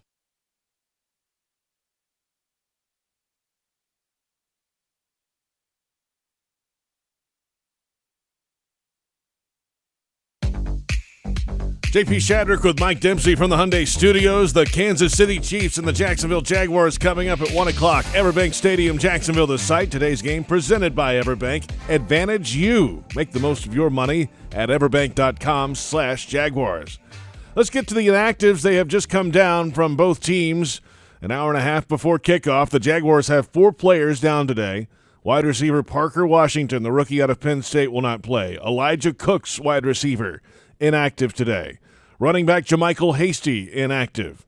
And rookie safety Antonio Johnson, who has been on the injury report the first couple weeks of the season, is inactive today, battling that hamstring issue. Gregory Jr. was placed on the injured reserve list yesterday. So the Jaguars only have 4 players inactive officially today. What about the Chiefs? 7 officially for the Chiefs. And, of course, Travis Kelce, Chris Jones, as expected, are active for this game. We just talked about Clyde Edwards-Helaire. He's also active for this game. So while Michael Pirine was elevated as an emergency procedure, he is inactive today, as is cornerback Nick Jones, defensive end B.J. Thompson, offensive lineman Wanya Morris, tackle Lucas Niang, defensive tackle Neil Farrell, and another defensive tackle Keandre Coburn, the 7 Chiefs who will not be suiting up. There you have it. The inactives are in for the Chiefs and the Jaguars in Week 2 here at the bank, and it's time to go upstairs. Welcome in NFL Network analyst, Jaguars radio field analyst, Bucky Brooks, and Jaguars.com senior writer John Oehser. It's a pregame huddle-up podcast live here on the Publix Tailgate Show. Bucky battling traffic today, apparently. How is it out there? No, man, it's really exciting because there's so many people here. I've never seen as many people this early before a game. Even last year when the Cowboys came to town, they normally bring a big crowd. This is bananas, but it's great. We almost left a man behind. So it's I almost walked in before J.O. I almost walked in before you. What are you talking about? Yeah, well, fair. I've been here since 8:30, so welcome, guys. Okay. Oh, maybe that's the key. Super early. Yeah, super early. You cruise right on in. There's no question about it. All right, let's talk about it. With this atmosphere, how much you think this permeates the locker room? We were just talking about it a few minutes ago. I think it's only natural that you had this game a little bit circled. I know the Jags are not trying to make this the end-all, be-all of the season, but it's got to have a little bit of extra juice, Bucky and John. Yeah, I think go ahead, Bucky. Well, I think you try all week as a player to minimize it, to focus, and even if you succeed with that, and Bucky was a player, I obviously wasn't, even if you succeed in minimizing it and keeping it calm, when you're driving through that atmosphere, when you're walking in and you see it, and then you walk out on the field and see the red, you know they won the Super Bowl, I got to think it permeates even if you're trying for it not to, Buck. Anytime you have an opportunity to face the defending Super Bowl champions, there's a different energy that comes along with it. When you're an aspiring team that has legitimate title hopes, this is a measuring stick game. And the coaching staff has done a really good job of downplaying it. The players didn't really feed into it in the press. But in the locker room, this is a huge deal because, one, you lost to the team 2 times last year, and you know how close you were to maybe being the team that could have gone to the bowl. And now you have an opportunity to play against them to see where you're at early in the season.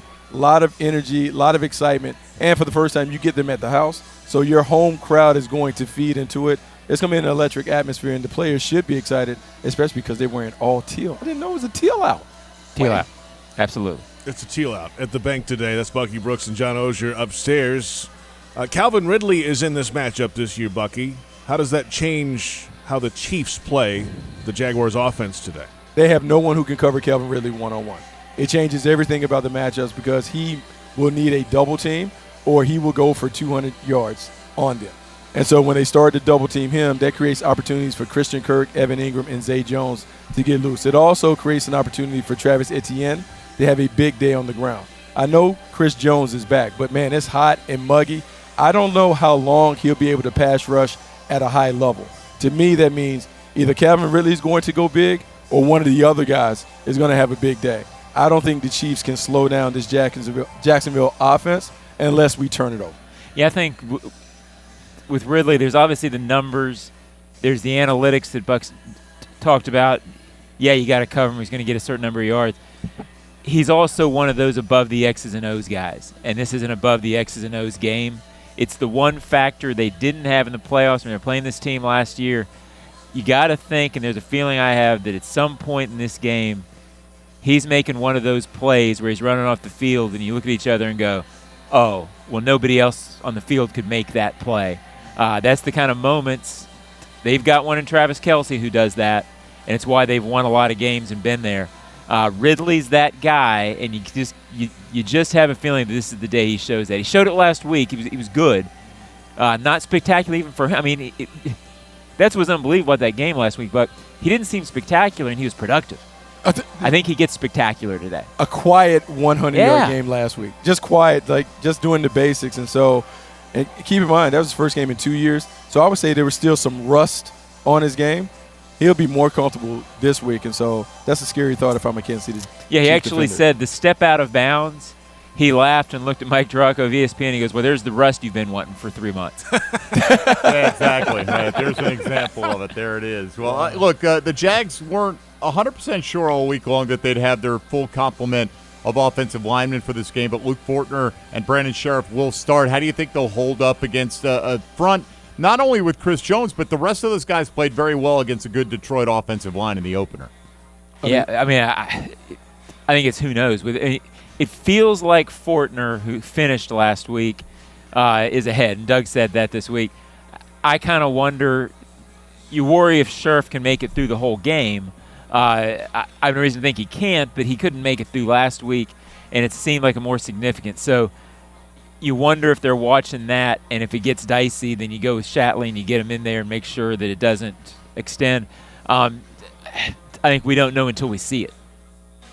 Yeah, it'll be interesting to see what the matchups look like at the point of attack. You talk about Sheriff not being at full strength, and he's going to have to deal with a mountain of man when they put him inside. If I'm the Kansas City Chiefs, I'm going to put Chris Jones right over top of Sheriff early. First play, and then test him and see what he looks like. Because if they can find a vulnerable matchup, they're going to exploit that.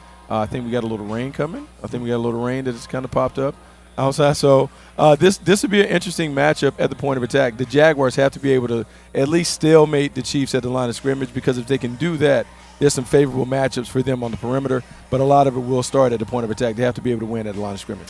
JP, Bucky's the scout, the coach, and the weather guy. Yeah. So, every show, something new with this guy. It's just a little rain. Like, John, you'll be in the comfy confines of the crowd. I got to Yes, go I down will. there and deal with the elements. He's a jack of all trades, that Bucky Brooks. Let's flip it around now, and beyond Mahomes and his ability to extend plays, 53 1/3 yards wide, anywhere on the field, yes. Who else on the Chiefs' offense scares you? Who do you really have to make sure doesn't break through? I'll take Kelsey out of that too. That's going to be the answer, obviously. Outside of Mahomes and Kelsey, who else scares you on the Chiefs' offense? Yeah, I was going to go Kelsey. Bucky? No, I mean, those are the main two guys. But if we go back and we really look at why the team lost in the postseason, the running game gave the Jaguars problems. And it was kind of the annoying running game with Pacheco kind of running in and out and being able to kind of control the game at times, particularly when they had Chad Henne. That still remains a problem. Their ability to run the ball and kind of grind it out a little bit can change how Mike Caldwell wants to play. Last time we played them the last 2 times, it's been soft zones, conceding yards, but trying to be really good in the red zone. This time, maybe you have a little more confidence that you can match up with the guys on the outside and double-team Kelsey, but you still have to control the running game. Stopping Pacheco has to be maybe a secondary priority. You don't want them to be able to have a balanced approach. If they're moving the ball, you want them to do it through the air, but you want them throwing it to the others. So stopping Pacheco, stopping Kelsey, to me, is where the priorities start. Yeah, what you worry about a little bit, the Chiefs receivers really struggled in week 1, and they've been taking some criticism for it. Kadarius Toney had big plays against this team last year. You got to figure that, in the NFL you're always focused, but you got to figure those receivers want to make up for that and prove they're not that. Do you have a bounce-back game when you're trying to, they're going to do something with Kelsey to try to take him away? One of those Chiefs receivers gets a huge play and sort of changes the game. I worry about that a little bit.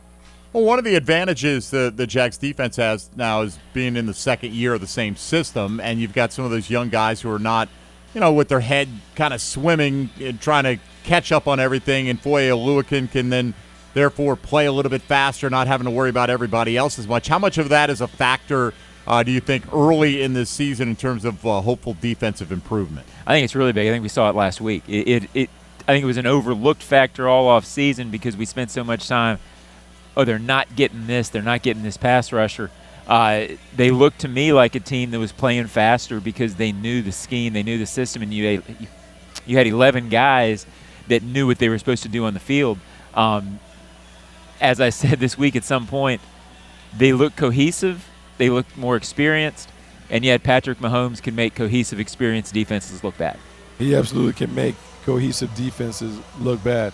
Talking to Tyson Campbell last week after the game, after we were done taping the interview, he talked about they're more comfortable in the system year 2. They're able to play faster because they know what they're doing. The coaches also know what to expect of the players, and so that synergy has allowed them to play better. This is one where they're not doing a lot. They're trying to keep it simple so they can just go and be in attack mode. This is a team that when they play fast, they have enough talent to beat anybody. I'm looking forward to seeing them playing fast and trying to knock around the Kansas City Chiefs. For the Jaguars to win, this has to be a very physical affair. It almost has to have a playoff-like intensity to it when it comes to the way the defense is attacking the Kansas City offense. But, Bucky, you think they can score? Jaguars can score on this team? Oh, I think they can bust the clock on this team. They're like, being honest, if Jacksonville plays to the potential, they absolutely can score, in my mind, every time they get the ball. Spagnuolo is going to give them plenty of opportunities because he's going to dial up pressure. He is one that likes to play for the splash plays, interceptions, turnovers. If Trevor Lawrence is disciplined and plays within the system, they will have no problem moving the ball up and down against the Kansas City Chiefs defense. Got to get him blocked, JP. Yeah, got to block him. It sounds like the days of onside kicks to steal possessions might be over as well, like in Week 10 in Kansas City last year to open the game. We'll see if the Jaguars can get it done today against the Chiefs. Have a great day, guys. Appreciate thank you. Should be fun. Bucky Brooks, John Ozier in the broadcast booth, and check out the weekly Huddle Up with Bucky Brooks show Wednesdays, 4 o'clock on Jaguars.com and the Jaguars YouTube channel. We are inside 20 minutes from Jaguars Radio Network coverage. Countdown to kickoff starts at noon Eastern. When we return, a fantasy forecast, and we'll hear from Frangie in the broadcast booth. The Chiefs and the Jaguars coming up at 1 o'clock. This is the Publix Tailgate Show on Jaguars Radio.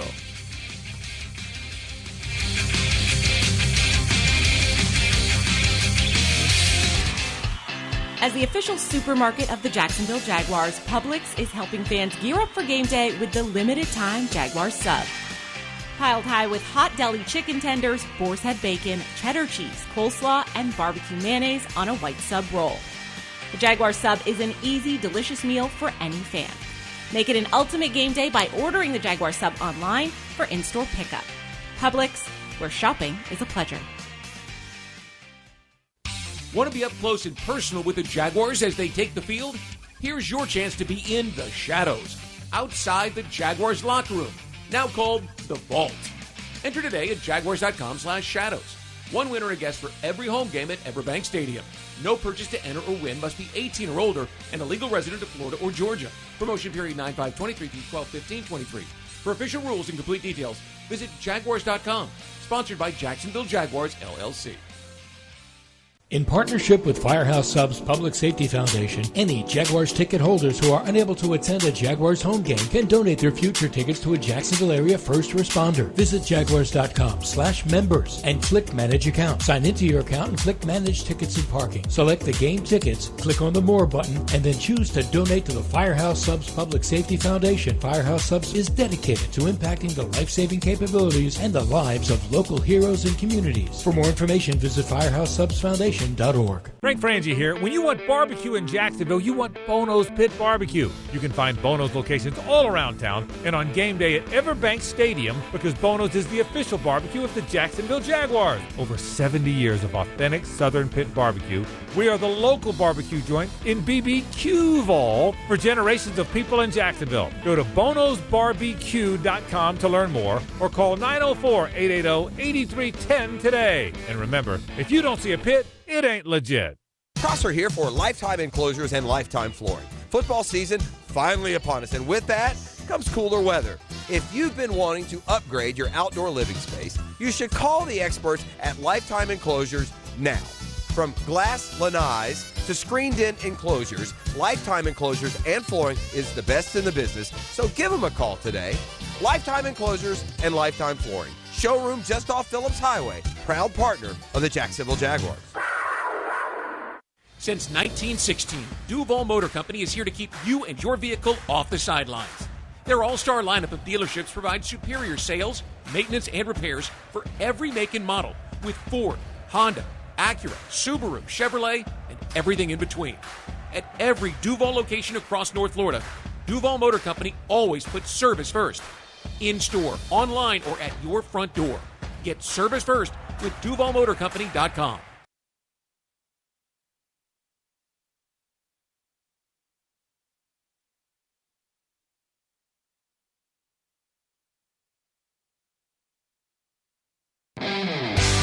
This is the Publix Tailgate Show. Publix, where shopping is a pleasure. JP Shadrick with Mike Dempsey from the Hyundai Studios. The Chiefs and the Jaguars closing in on the 1 o'clock kickoff time at EverBank Stadium. Today's game is presented by EverBank. Advantage you. Make the most of your money at everbank.com/Jaguars. The new signs look good in the stadium, by the way. Everything looks good. Put them up on top of the scoreboard and on the outside this week to get ready for the home opener today.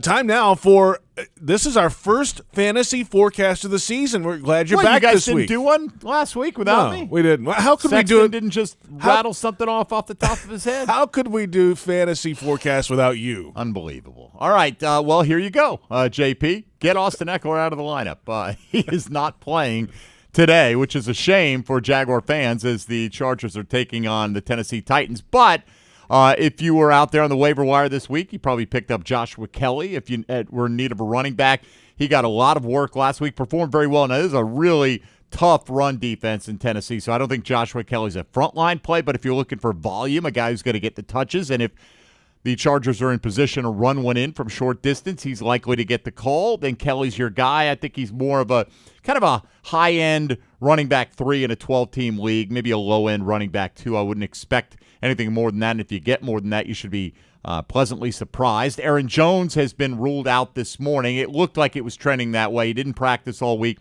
That means A.J. Dillon should be in for a pretty big workload, you would expect, versus the Atlanta Falcons. Christian Watson also out for the Packers for the second consecutive week, also dealing with a hamstring injury. Romeo Doubs had the 2 touchdowns and limited work. He's off the injury report for the Pack, so I think he's a very solid play as at least a wide receiver 3 this week. And Luke Musgrave, the rookie tight end, pretty impressive week 1 debut is going to have a chance to catch some more, get a few more looks with Watson and Jones both out of the mix there. Jacoby Myers had a pair of touchdowns for the Raiders in their 1-point win in week 1, but suffered a concussion, has not cleared the concussion protocol, so he is out. And the Raiders really didn't spread the ball around to many guys. That included Hunter Renfrow, who didn't have a target last week. He may be the main beneficiary with Myers on the sideline today. Amari Cooper, you never want to hear this as a fantasy manager when you got this guy on your team, got downgraded on the weekend. Of course, he's playing the Cleveland Browns on Monday Night Football, and they had a practice yesterday. He tweaked a groin injury, so he is now questionable. So you're really taking a chance if you put Cooper in a lineup without having a fallback. The good thing is, with Cleveland playing Pittsburgh as part of a doubleheader on Monday night, you've also got New Orleans and Carolina. You've got a lot of other guys who may be available out there on the waiver wire to pick up, and that would include a guy like Allen Robinson, the former Jaguar, or Calvin Austin, as Deontay Johnson has been ruled out for the Pittsburgh Steelers. George Pickens is expected to play, but he's officially questionable as well. Pat Freiermuth is going to play, but he's been banged up, so there may be some opportunities for another receiver down the line to get some more looks for Pittsburgh this week. You know, there's the fantasy forecast. You mentioned Allen Robinson, and it just popped in my head. That just seems like so long ago in the rear view now, that the Allen Robinson, Allen Hurns wide receiver era was around here. They were a good duo. But now with this group in Jacksonville, it's poised to take that next step. It just that name popped in my head, and when you said it, and just they had some good moments here. But he had one of the greatest seasons any Jaguars ever had. Yes. I mean, 1,400 yards and 14 touchdowns, and you could talk about, it's garbage time, they're throwing it up. You can throw it up all day. And not many guys get 1,400 yards and 14 touchdowns in the National Football League, but he has looked like a shell of himself since, most recently playing with the L.A. Rams. Let's go upstairs to the broadcast booth. Frank Frangie will have the call of the game today on Jaguars Radio. And, hey, the bank is open for business. Frank, how are you? I'm doing well, JP. Good morning to you and Mike. And it is open and beautiful with these teal end zones and logo in the middle. And I don't think we can wait for this one. This is an exciting week. Man, you get in the business for games like this, don't you, JP? Can't wait. Yeah, it's a rematch of last year's playoff game, of course, in Kansas City. The Jags were right there on the doorstep in that game. The Chiefs went on to win the Super Bowl. So, there's a balance there for Doug Pederson, it felt like, this week. Yeah, we got to get back. At some point, he's got to beat Andy Reid, his mentor. But it's also week 2. Right. It's a long season. There's a balance for the head coach today. Well, I think that's part of the challenge is, listen, it's a long year. There's 17 of these things, and the whole don't get too high, don't get too low certainly comes into play. Having said that, let's be realistic too, JP. Everyone's watching this one. This is a serve notice game of sorts for people outside of the market and don't follow this team as closely as we do. If the Jags win this game, around the league they're going to be talking about it, and they're going to be talking way more about the Jags around the league than they have been up until this game. Now, that's a reality. You don't want your players to get caught up in that, but it's naive to suggest that isn't in play because it is. Well, Frank, I mean, a little bit similar to 2018, right, when you had the team that knocked you out of the playoffs as your home opener in week 2, but this team just seems like it's a lot more mature. I don't think that the Jaguar players, even though there's probably a little bit more focus with the circumstances, I don't think they've made this what the season is all about, and I felt like that's what the 2018 team did. Yeah, that's a great call, Mike. I agree with you. The 2017 thing that bled into 2018 kind of came out of nowhere almost. All of a sudden, you're almost in the Super Bowl, and then you come back with this really good defense, and the sky's the limit. And upon retrospect, we realized it wasn't as sustainable as we might have thought. This one probably is. This team has been building toward this a little bit. They've got the quarterback, which that team didn't have.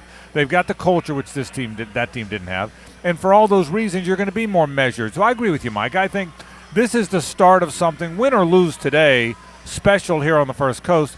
And I'm not so sure we were sure that was going to happen then. Frank Frangie in the broadcast booth. He'll have the call of the game today on Jaguars Radio. Who's the leading Jaguars receiver in this game today? Let's go by catches. Who do you think? Okay, how about if I go a little different with you? Leading catches. How about Travis Etienne? Is that something different for you? It would be different. How about that? I think obviously Kirk wasn't targeted much last week. Everybody else caught some balls. 4 different players had 5 catches last week, Travis among them. I just think this is one of those games that you're going to really have a lot of touches for him. I think it's going to be a ball. You're going to have to get the ball out if Chris Jones plays and plays well. I think Travis Etienne is going to have a spectacular day today, JP, as both a runner and a receiver. And now that Tank Bigsby is the short yardage downhill guy, that's more times you can throw it. How about put me down for Travis Etienne? Is there some sort of a pool? You got a pool going on there? There's no pools. It's illegal in Bushwood, sir. Okay. But you are. I wrote it down. All right. How about that? I do. I think it's going to be, but I do think he's going to be a very active player today. I really do. What about the other side, Frank? Isaiah Pacheco hurt this team in the postseason. Are the Jags better suited to slow down the run game today? I think they are, Mike. I think, now listen, you don't have Devon Hamilton, and he was playing so well in the camp, but I thought Foley Fatukasi playing that shade was pretty good last week. I think the linebackers, I think Devin Lloyd's an entirely different player this year. He's been in the league now a year. Certainly Foye Aluakon led the league in tackles again, but I think those two guys together, I think the safeties have been together for a while, are certainly going to be very important in run support. I think it's a way better Jaguars team. I'll tell you this, Mike. That Jaguars team last week was physical defensively. If that's who they are, we have a pretty good idea who we think this offense is going to be this year, if we're right. If that's who the defense is, a very physical, tough-nosed defense, look out. I think they're way better suited for Pacheco and the likes this year than they were a year ago. Frank Frangie in the broadcast booth. Have a great day. Should be a packed house at the bank. Apparently the traffic is wild outside, and the crowd should be wild inside as well today, Frank. Thanks. Can't wait, fellas. Thank y'all. Frank Frangie upstairs has the call in just about an hour of the Jaguars and the Chiefs, and it's the game we've been waiting for a long time. We're only an hour away. I mean, since they walked off the field in Kansas City last year. You knew they were going to be on the schedule as the first place schedule was coming out. The Chiefs were going to be on it, and you're going to get a chance to see them again. Here it is. Great litmus test, great atmosphere, sellout, home opener, good team. Frank's right, sustainable. You got the quarterback, you got the coach, you got a lot of talent. Let's go, baby. Yeah, let's do it. And it would be a 2-0 start for the Jags. It would be a great way to get it started with that road divisional win last week. And, of course, a win against a first-place AFC team and the playoff seeding that could come down the line. Still have to handle a lot of business between now and then, but you'd rather have it than not have it. We've talked about it, a lot of other teams that have been in this situation before. Now the Jaguars are poised to kind of be in that spot, it feels like, year after year. And but you got to start today against a team like the Kansas City Chiefs. It's all there for you. Go prove it. It's coming up in next. It's Jaguars Radio Network coverage. Countdown to kickoff. That's coming up. We'll have top stories of the day. We'll hear from Fred Taylor and the final word before kickoff with Jags head coach Doug Pederson. And, yes, CBS Sports play-by-play announcer Ian Eagle joins us as well. Chiefs, Jaguars in just over an hour. Thanks for listening to the Publix Tailgate Show on Jaguars Radio.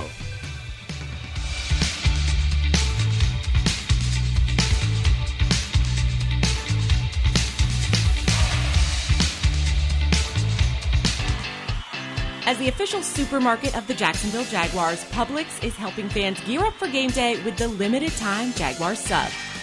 Piled high with hot deli chicken tenders, boar's head bacon, cheddar cheese, coleslaw, and barbecue mayonnaise on a white sub roll. The Jaguars sub is an easy, delicious meal for any fan. Make it an ultimate game day by ordering the Jaguars sub online for in-store pickup. Publix, where shopping is a pleasure. Prosser here for Lifetime Enclosures and Lifetime Flooring. Football season finally upon us, and with that comes cooler weather. If you've been wanting to upgrade your outdoor living space, you should call the experts at Lifetime Enclosures now. From glass lanais to screened-in enclosures, Lifetime Enclosures and Flooring is the best in the business, so give them a call today.